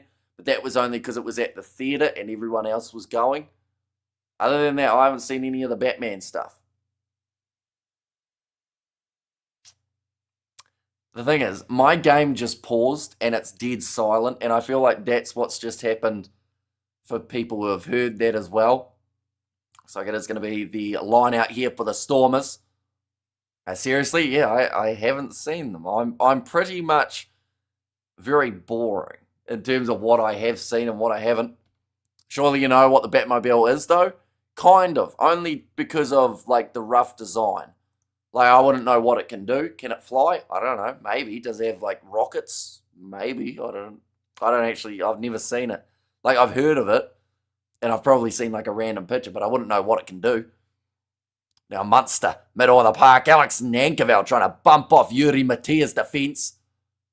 Craig Casey going for the little chip in behind. Munster waiting for the bounce, but this time it's going to be picked up by the Stormers. I've only used Batman to trick children to steal their dad's beer and bring it to me, says Ruby. Let's That's the tactic. Don't worry, Hamish. I haven't watched any Batman or superhero movies. Not surprised to hear that, Hamish. I need a movie night for your birthday coming up. Says Stephanie. What day is my birthday? It's a Tuesday, isn't it? I might be going to some cricket on my birthday, fun fact. Maybe. Haven't decided yet. Crowley, he's gone for the kicking behind, but it is going back for another penalty. Mad Max, haven't seen it. Yeah, so it is actually number 5, Wetcherly, who got up a little bit too quick. Batman is afraid of a clown, and Superman is afraid of a rock. That's an interesting storyline. There's research to suggest that people behave better in public if there is someone dressed as Batman around. Please tell me you've seen Deadpool. I think I watched like 5 minutes of it after our high school ball. Everyone was watching it, and then everyone went, it's quite late. You know, that's when you're supposed to be all getting on the drinks and whatnot. But I had like a nut bar, and then I was like, look, I'm ready to crash. And then no one finished the movie. It's a group of like 10 of us. So it was quite a pathetic effort, I have to say. I'm with you about Daryl Mitchell. Says DJ. Right, Hooker gonna throw this one in this case, Andre Hugo Fenta. As a score reflection, a fair reflection, or scoreline, a fair reflection so far? I would say yes. I think the Munster are the deserved side being in the lead, and the Stormers have dropped the ball far too often in those important areas. Go the Stormers as well, says Anton. Now rolled back by Craig Casey. And that one goes into that. It depends, though. Do you like stupid, funny movies or dark, serious, broody movies? I think I'm definitely a stupid, funny kind of guy out of the two. Because Batman has both. Ooh. Plot twist. Right. That looks like a lot of men. 1, 2, 3. I think that's 6 players for the Stormers, as I'm counting, have just made their way onto the field. So, that is JJ Kutsia, Ollie Kebble, Sunday, also Smith, Schickerling, and Ruan Eckerman, the last man who's made his way on. So the Stormers deciding that they need to make big changes here. And come on, lads, good stuff. Lads, keep pressing, says Dennis. Yeah, one more try here for Munster wouldn't just probably secure the victory, but also would secure that bonus point for themselves as well. It's going to be another penalty awarded to the Stormers. There's been quite a few in their favour throughout this last kind of, I would say, 15 minutes of the game, including the end of the first half as well. That one's going against, I think they said that it was Farrell getting penalised, but they were showing Alex Nankerville, so that's a tricky one to judge. Stormers leaving it too late. Says Xander, yeah, they have to get back within 10 points in the very near future. We're going to see the replay now. Trying to get it moving across field. URC TV is really struggling today. Only Harry Potter you have watched is in the Wallabies, says Stephanie. I think I have watched the Harry Potter movies, but not well enough to remember them. As that Italian ref again, he's useless. It is the Italian ref. Piardi in charge of this one. Now, chance for Andre Hugo Fenta to throw the ball in. In fact, no, sorry, it's JJ Kutsia now. Recently made his way on, 46 minutes through. Right. The glitchy URC TV has just skipped forward, and the Stormers may have scored. They are looking to see in the build-up of whether or not it was a try.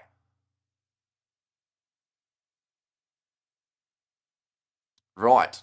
TMO's checking this one, but yeah, really laggy on URC TV at the moment. Everything else is crystal clear, though, which is quite annoying. We're going to see the throw from JJ Kutsia. It went in. It's nicely taken by Schickerling. I think they're just trying to check for a transfer of the ball.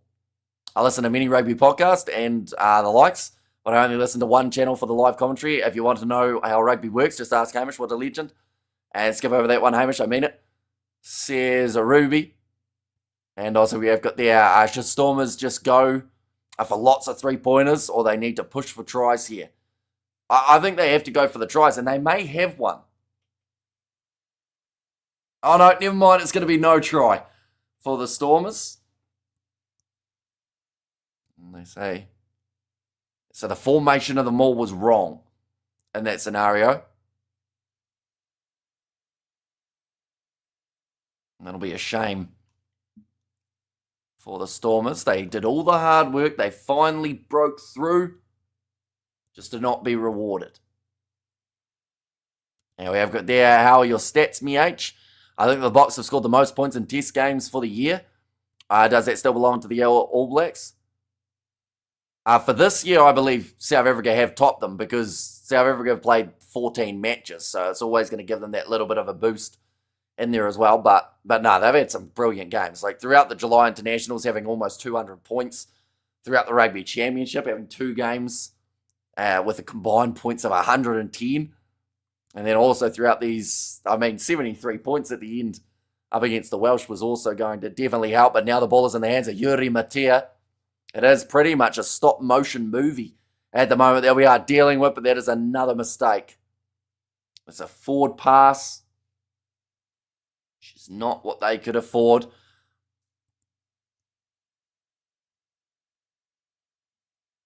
Don't say whatever you do. Why not? What's wrong with that? And also, most of the good players are playing for the Box. This game is hit or miss, says Anton. Don't worry, Hamish, I have lots of Vance. Is Munster playing well? Yeah, they've done pretty well throughout the start of this match. And honestly, they probably could have scored 1 or 2 extra tries had the Stormers not made a couple very crucial last-ditch tackles. So, I would say that they haven't done too much wrong in this game. Like, they've had the occasional little slip-up, couple penalties against them, but they are still the better side out there on the field at the moment.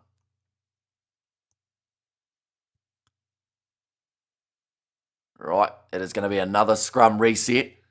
Currently 48.5 minutes through. Honestly, it's so laggy at the moment on URC TV. I keep on saying the name of it, which I don't know whether or not that'll get me in trouble.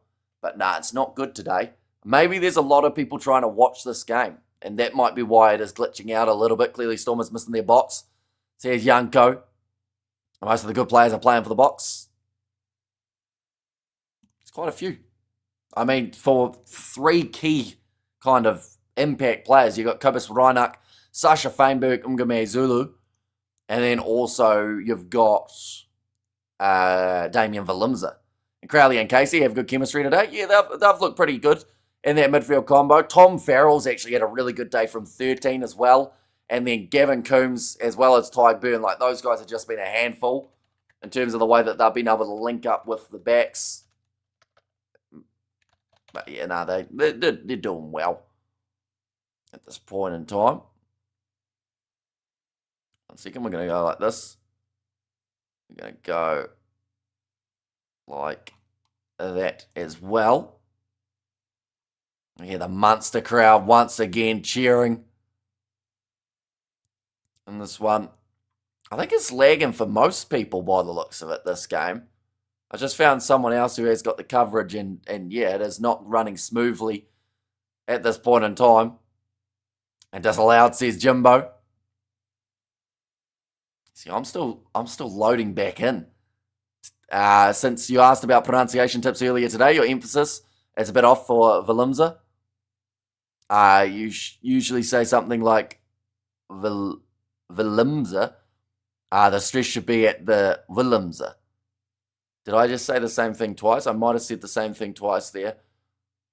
Currently 51 minutes through. I just showing some of those highlights.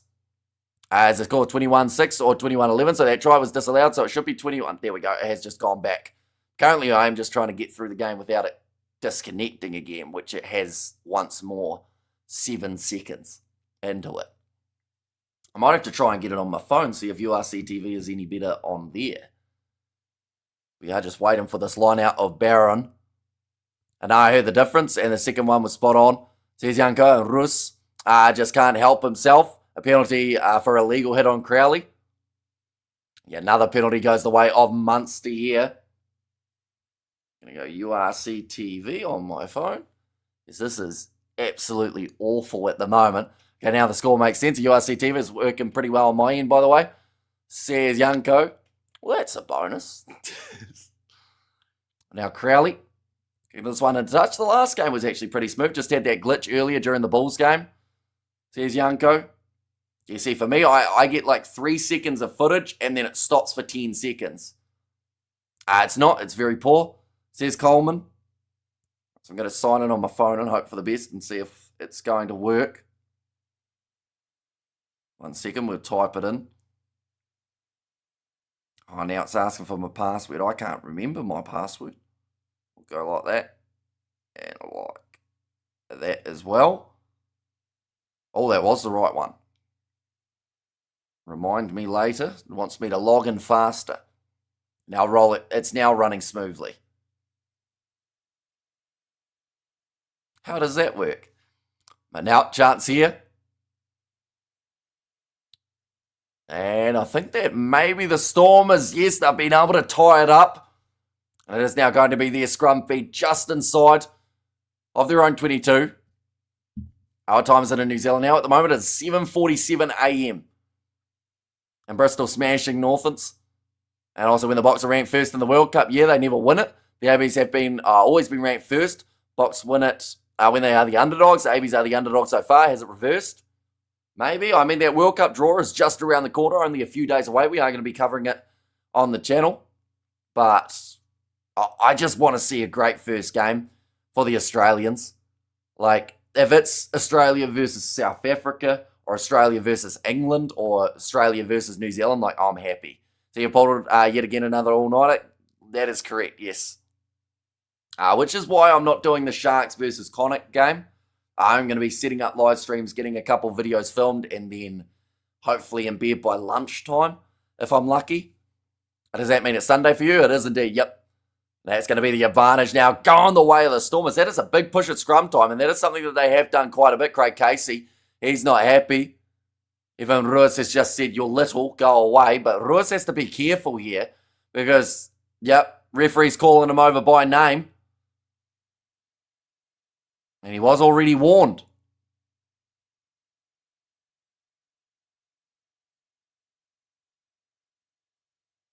Okay, Piardi's just said to Evan Ruiz, don't start because, yeah, he's going to get himself a penalty reversed there. Definitely after they've done so much hard work to get that penalty, Ruiz is going to get carded if he doesn't cool down. And every Sunday says Big Rig. It's quite funny. Ever since I logged into URC TV on my phone, it's run crystal clear. We have to get that hypothetically, Hamish. How much would it cost you to get streaming rights on a specific international game? Video only in your commentary. International game that Sky don't cover. I know that for the whole season they pay a few million for certain competitions. Or at least that's the rumoured number. So for a one-off game, depending on what the competition's like, you're probably looking at, well, the other side of things is if no one else is doing it from the ground, you've got to get a broadcast crew and everything like that. So I don't know, you're probably, I don't know what that's, say probably 10 to 100 grand for a one-off match. And that's a big turnover for Munster.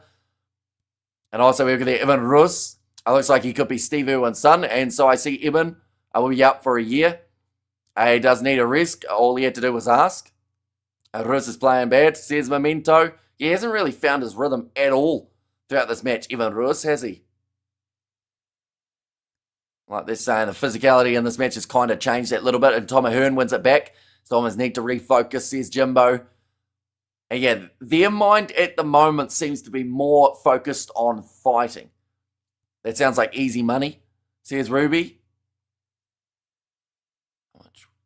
No, so that's how much I'd have to spend on it. And then I don't know what you get back for it, probably about $10 or something like that. I wish it's nice that South Africa has so many languages. Says cool story, and I've been sworn in most of them, I think. Now 25 minutes left on the clock. It is running a lot smoother now, so that is good news. Oh, very shaky scrum. Yardy will stand them back up. Get them to go and do it again. Bed by lunchtime, Hamish, it sounds funny, says Ruth. Yeah, it's definitely not a normal sleeping schedule, but we make it work-ish. Yeah, I think the plan for Monday is going to be go to bed at about 6 a.m., wake up at 12, and then maybe go on a trip, potentially, for a couple of days, and then come back for the Rugby World Cup draw. Swearing at Hamish in Shonga or Venda, says Yanko. To be fair, I wouldn't know. Like, sometimes I look and I go, right, that's not Afrikaans. That's not Gossa. Oh, it's going to be another penalty. This time going the way of the Stormers at scrum time. Oh, going face to face there again. They have to be careful. They must put Ackerman on. Says Memento. I think Ackerman is already on. I think he came on with that split that they brought on. They had 7.5k, 8k viewers the other day. So with South Africa versus Ireland with no live stream, I reckon it could work. Says Ruby. See, I think the only way it would is if you can somehow get free broadcasting rights. Because without that, I think you're pretty much just throwing away money. Well done, says Memento. And come on, the Stormers. Get something quick or it's all lost, says Big Rig. You see, one more try here for the Stormers. They would be back in this game. Just a little bit. You know, that one converted try, that puts them up to 13. 8 points down. Take a penalty or something. They're only a couple of meters out here for the Stormers. Having a defend and they are over now. And that is a big try to get in this contest. I can't see who it is. It's a pile of players. I see JJ Kutsia, but I don't know if he's the man who got the credit for it. Maybe. Yeah, it is JJ Kutsia. Comes up with it. Unless you play clever. Couldn't you just write a letter to Sky? They'd probably say no. But asking his friend, says Yanko, yeah, nah, they wouldn't be too happy about it, I wouldn't think. And same momentum, says Big Rig. And also try, says Jimbo, as well as Big Rig. Yeah, that changes the game. Try on the board now for the Stormers. That builds that little bit of confidence. Kick is good as well. And there's still 21 minutes remaining in this matchup. So, you know, that's a long time in a game of rugby.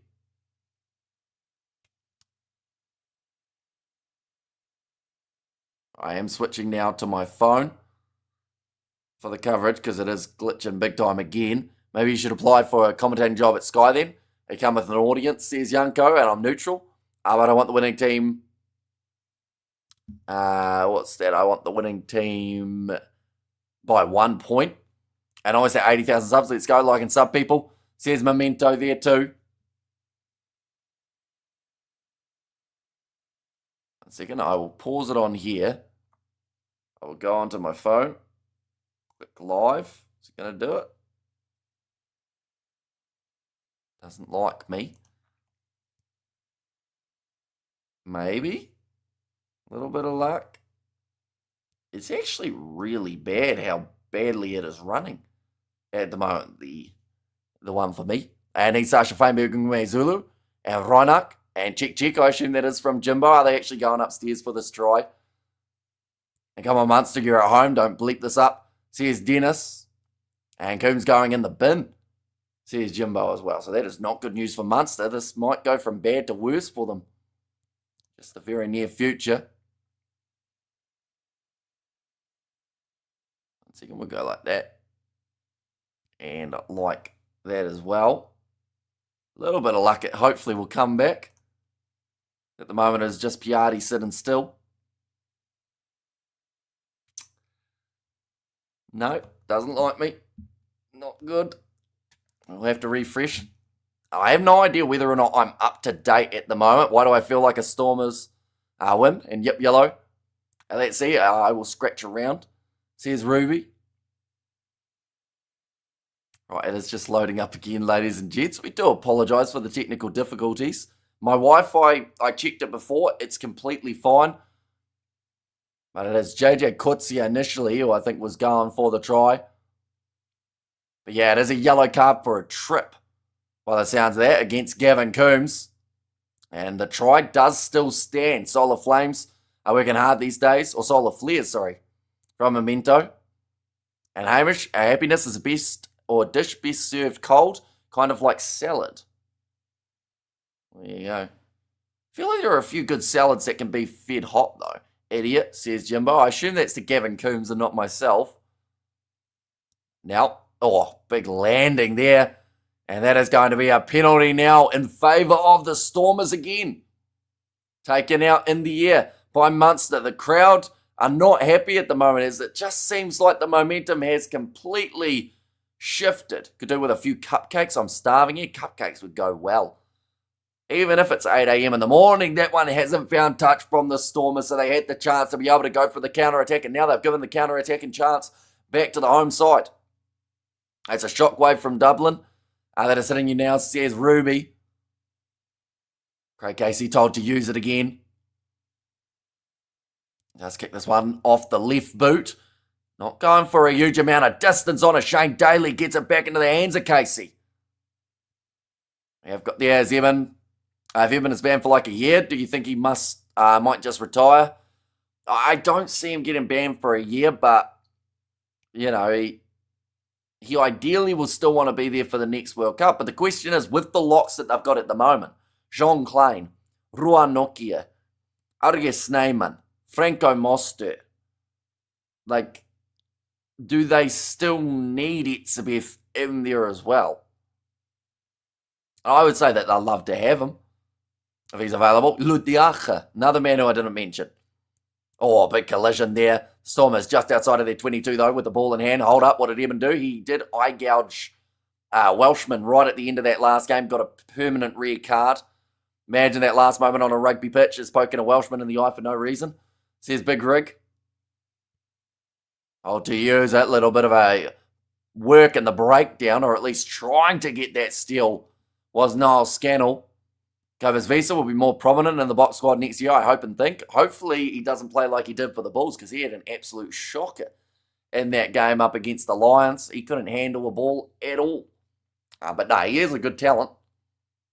I'm curious to know whether Rasi will stick him in the locks or whether he'll stick him at number 8 again, though. Well, I think that was just a fill-in while his brother was suspended. What a Calant. That one off the side of his boot. So dumb too. Utterly pointless in the 79th minute. 73 points up. Evan needed some time off. Says Memento. Yeah, now it's the question of how much time is he going to get off. Could be a fair bit. So have your eye gouging for after the final whistle at the World Cup. And Edinburgh 12 to Ospreys 10. So pretty close in that matchup as well. Are you alright? Evan is a legend. I just wish he wouldn't go out like this, and officially the silly Billy of the month, and hopefully Jean-Luc Dupré at 8 next year, and Visa on the bench as impactful 8th man. Could work very nicely. And not a good day for Welsh eyes. They also eye gouged each other earlier on. Yeah, that's true. Aaron Wainwright got a finger in the eye from Tame Plumtree. And max suspension for eye gouging is 156 weeks, 3 years. Yeah, but I don't think they're giving anyone that, are they? Unless they're really going to try and make a statement, but that's going to cause more problems, and they've already had to deal with quite a few cards out of South Africa, so they'll want to try and keep the peace. But it's hard to keep the peace when a guy's sticking his thumb in someone's eye. It normally makes it a bit more tricky. That one's going to be kicked into touch again by the Stormers. We're back to well and truly lagging. If it's 3 years, he's definitely retiring. Says Young Co. The next World Cup will be full of cards and hybrid players. Says Memento. Even can do modelling of jockey underwear like Dan Carter, says Ruth. Imagine the Box fans if he gets suspended for 3 years. Yeah, it wouldn't be good. Even if he gets suspended for, let's say, 6 months or 3 months even. You know, a 12-week ban, that's going to fire up a lot of people. Some will say, nah, not even close to deserving of it. Munster still just causing a nuisance at line-out time, though. Thomas Ahern has to be right up there for man of the match contenders. World Rugby are afraid of Rasi after all his victim media antics. They'll let Eben off with a warning, says Bastian. Yeah, I'm curious to know when I assume they'll have the hearing mid-next week. Probably just before that Rugby World Cup draw. What did the French lady get who bit the Irish girl? I think she got I was going to say 9 weeks or 10 weeks or something. Lots of card suit team with the best depth, says Jimbo.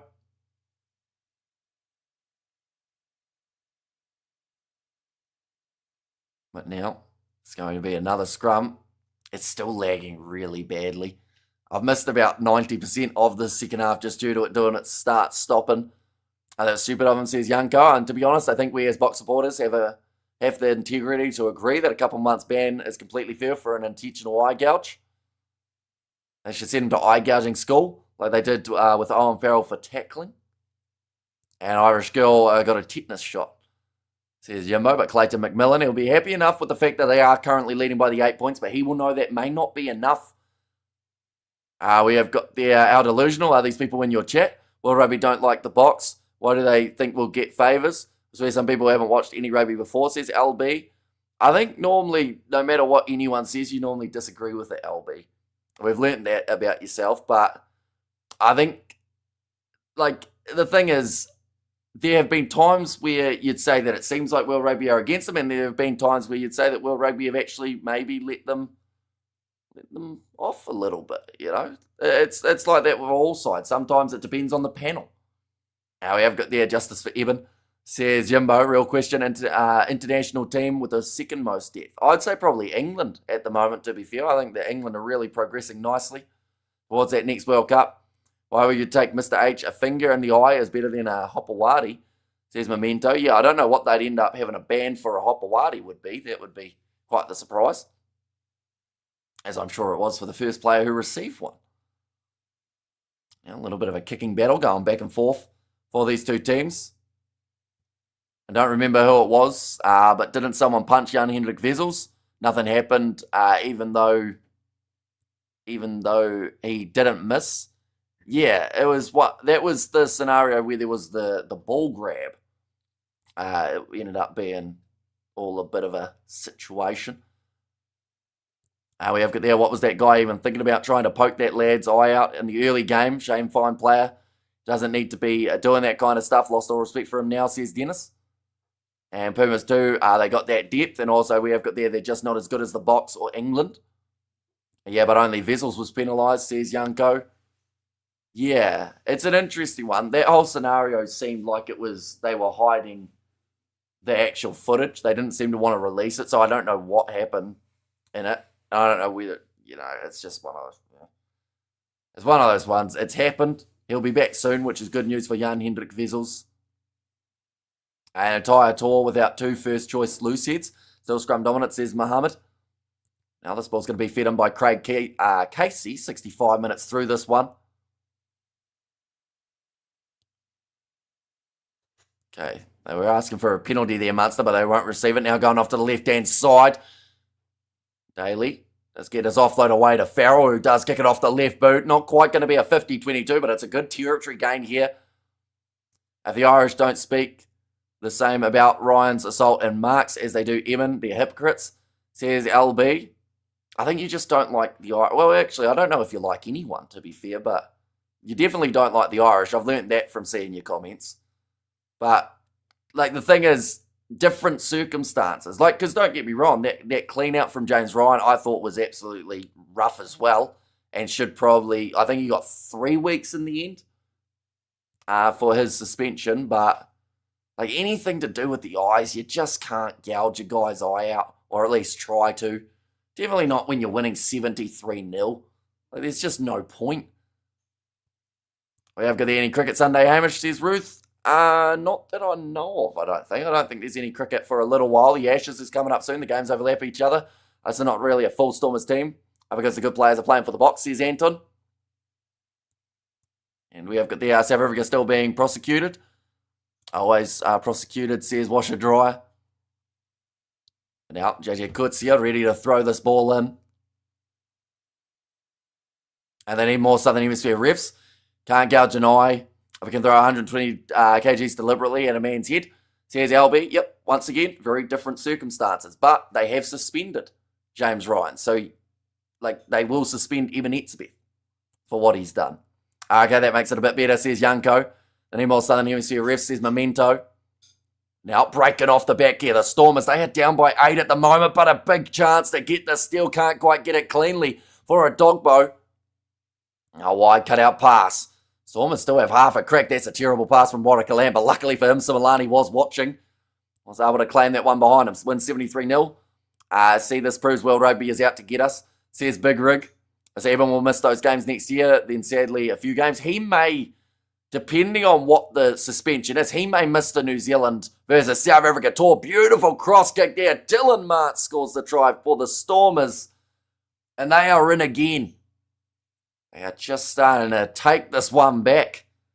The final 12 minutes of this contest. We have to do yourself a favour and look at the angles. The shot from behind, Eben. He does. It shows the Welsh players' fake facial expressions. They know why. Says Ruby.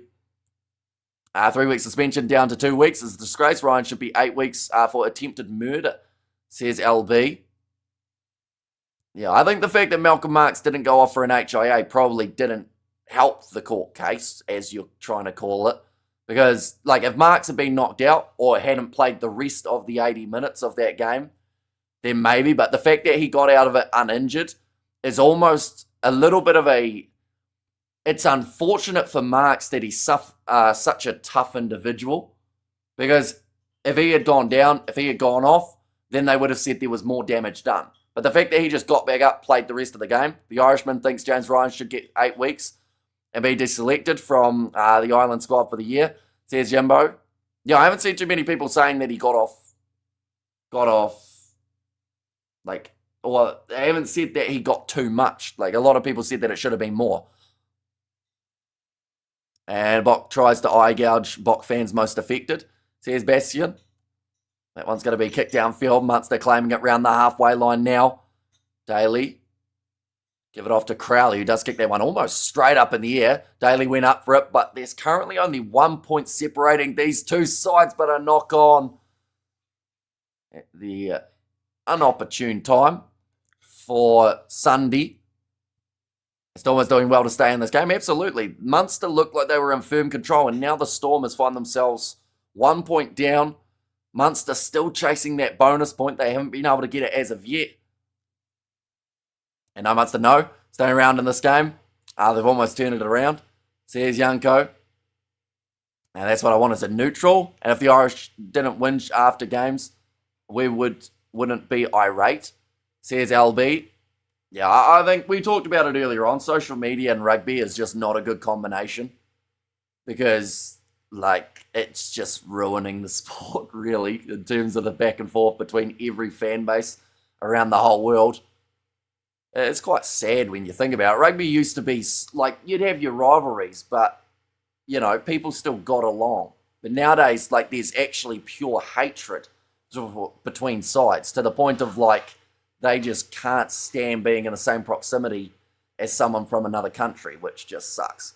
But that is going to be another scrum reset here from Piardi. And finally, the game is getting interesting. I thought Stormers were totally out of it. Irish, is rugby just going to get or gone really dirty? When you see a team bashing a team and then a guy does that kind of stuff and then something pretty wrong with the sport, it's a shame. Yeah, it has changed in the last 5-10 years. There's been no consistency to refereeing either, so that hasn't helped. But, yeah, we've never seen so many cheap shots as we're seeing nowadays, or not so many cheap shots that are being shown anyway. That was mainly South Africans pushing that hatred, says Bastian. Yeah, but people do wind them up. And, like, South Africans are a passionate bunch, so they're going to bite back. Like, there's no time that you're going to be able to tell a South African that their team isn't good, and they're just going to sit there and go, oh, because, you know, they've got the World Cups in the cabinet. They have got a lot of firepower to say, actually, you're wrong. But then it just doesn't go anywhere. Like, in terms of the back and forth, it just gets more and more, like, toxicity in the game of rugby. Currently now, going to be an opportunity. Here we go, says Jimbo. In there too. What is this? Munster's bunch of clowns. I have no problem with my box doing cheap shots. If the refs are giving us straight reds for no reason, we'll give them something to card, says LB. So how many weeks would you give Eben? Out of curiosity, LB. In just terms of just out of nowhere, I should mention the Stormers broke through that line. I had to refresh again because it was playing up with the technical difficulties, but just getting through. And now the Stormers are leading in this one. We have got the South African. I don't really anyone. I really dislike a couple. I have nothing against normal people from England, says Yanko. And bottom line is there's no room for eye gouging, genital grabbing, punching or biting. Having said that, it's uncharacteristic of Eben. It'll be interesting to know what's made him snap.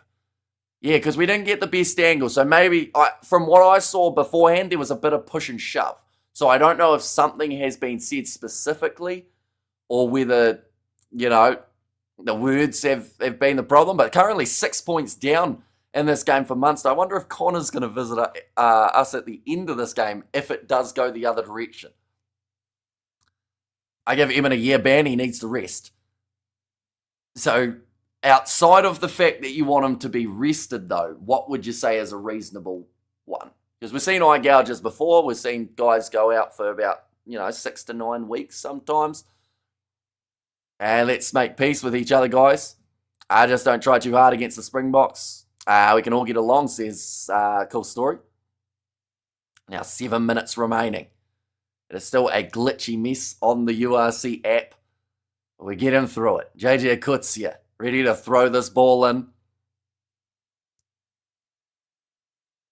Minutes left, winning 73-0. Think I'll go for some eye pokes. It's so bizarre, says Big Rig. And Stormers, says Julian.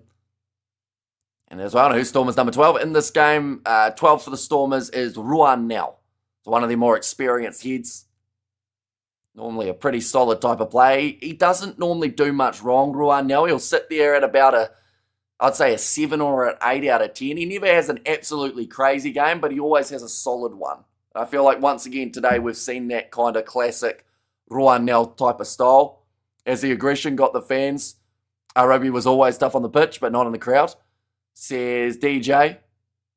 Maybe, there is a lot of aggression out there. And I do think it's good that we've got a November internationals now finished. We're going to have a break where everyone calms down a little bit. Oh, okay. Munster just scored. My coverage is glitching so badly, but Craig Casey, I believe, was at least involved in it. It's currently like watching something from about the 1940s. Tom Farrell, the try scorer in this scenario. And now they have got the opportunity to take the lead back. He can have 8 weeks, but Ryan too should have got 8 weeks. We talk about M&D in the sport. There was a man 120 kg throws all his weight at Malix's head. He tried it to the ruck before. He was definitely targeting. Says LB. And yeah, I mentioned about it on the post-match review. The fact that if it was a target and it was a hit job, he did a terrible job because Marks wasn't even hurt from it in the end. So, yeah, if you've come out as, the kick has, I believe, gone over. Yes, it has, 28 points to 27. And are you upset, says Riri? I'm upset because it's not loading. So it's quite sad. This has turned into an absolutely outstanding game, and I'm watching it at 3 frames per second. So, the try happened. I don't know how it happened. I don't know whether or not it was something poor. We've just skipped forward 30 more seconds because it's finally starting to catch up. But now it's also just, it's actually, I don't even think I'd get a copyright strike for what I'm watching at the moment if I was to show it. Oh, hang on, the TMO's getting involved. Munster lead, 5 minutes left. Says Jimbo there. Right, they're looking for a knock-on potentially from Jack Crowley. My URC TV is working, but it's at 360p. Okay, so it's working, but it's just low quality. That's probably not the end of the world, though, as long as you can hear it as well. Let's go Province, says Dale. Taken aback, I thought once the kick was over, you've missed your chance. No, so pretty much they can go right up until back to the kickoff of being able to go again and check it on the TMO. It's hard to change the rough, tough school aggression out when you start playing on the world stage, says Memento. No try, says Jimbo there. Just hoping to catch the final few minutes. Imagine the TMO saw an eye gouge, says Big Rig. Right. Okay. I think I'm live at the moment. Oh, it just froze again, or did it? No, they're checking for a knock-on from Jack Crowley, which it is. He did end up knocking that ball forward, so this one will be changed. They changed the laws. They can review it even after the kick. Yeah, so it's pretty much right up until when they take the kick off. They're allowed to check it. I predict a no try. Yeah, I think this is going to be a knock on from Jack Crowley. Just going to be a shame for Munster, as this was a very good opportunity to take the lead. It's a knock on. He better award it. Wait, he better award it as in award the try or better award the knock on? I assume you're saying better award the knock on, right? And back to 21 points to 27. And also an effective forward pass, says Peter. Yeah, true, because he was kind of knocking it forward, wasn't he, alongside, I think it was Crowley who took it after him, not a try, says Julio Moses. And a gut punch from Munster, says Big Rig. Yeah, doing the hard work of getting back into the game after letting it slip. And penalty advantage was playing, so yeah, still an opportunity, 76.5 minutes through in this contest. Hi, Hamish says, so Cal, welcome in. Hope you're doing very well. Hope you are doing better than myself when it comes to the coverage of being able to watch this game. Tried it on my phone, tried it on the PC, and I'm getting like 3 pictures every minute that comes up. I'm a Munster man. I support Ireland. Some supporters in Ireland are very bitter and are horrible. Says Coleman, is the game over? It is not over yet, but it's getting closer to the end of this fixture. There's still a little bit of time. Are you going to punch someone for a red card? Says Mohadeen. I am not going to, but there could be a punch up later on in this game. There's still 3 minutes remaining, so it means that there is time for something to happen. Right, 2.5 minutes remaining, and it is the ball of the Stormers. Drop ball from Munster. I see the new score, says Memento. And the Stormers are losing that sacks. No, they are in the lead now. They ended up getting themselves a try back. Oh, hang on. Piatti, is he going upstairs again? And how is that not a try? So it was a knock on from Crowley. Did end up getting himself in a little bit of trouble. What we're going to do is we're going to go here and we're going to go here as well. And we'll go here as well. There we go. We have good. There was that rightfully disallowed. I think so. I think Crowley did knock it on per se, although he did regather to his credit, so it's one of those ones that it depends on how you look at it. And showing that stuff, says Roof, but currently just the 2 minutes remaining on the clock. Are you doing the Sharks game? I am not. No, the coverage for me has been a little bit glitchy. Plus, we were going to be taking that game off anyway so that I can schedule the sevens and get that all organised, plus a couple of videos up as well. Munster always bottle it. Says, hey, no, and thanks for coming, Munster. Says Ruby. Still 2 minutes on the clock, though. Oh, it is a Stormers scrum feed from inside. He didn't regather, Casey did. Says Jimbo there, and Hamish is scared of Sharks. Says Big Rig. And he can't watch Jaws, says Big Rig. I haven't actually seen Jaws. And now, big push there, and a little bit too much wheeling going on. So it is going to be a scrum reset. Referee said too much movement there.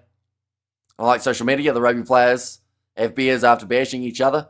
Says Memento. And Munster ear coming out, says Ruth. And you can see the frustration on the face of Clayton McMillan.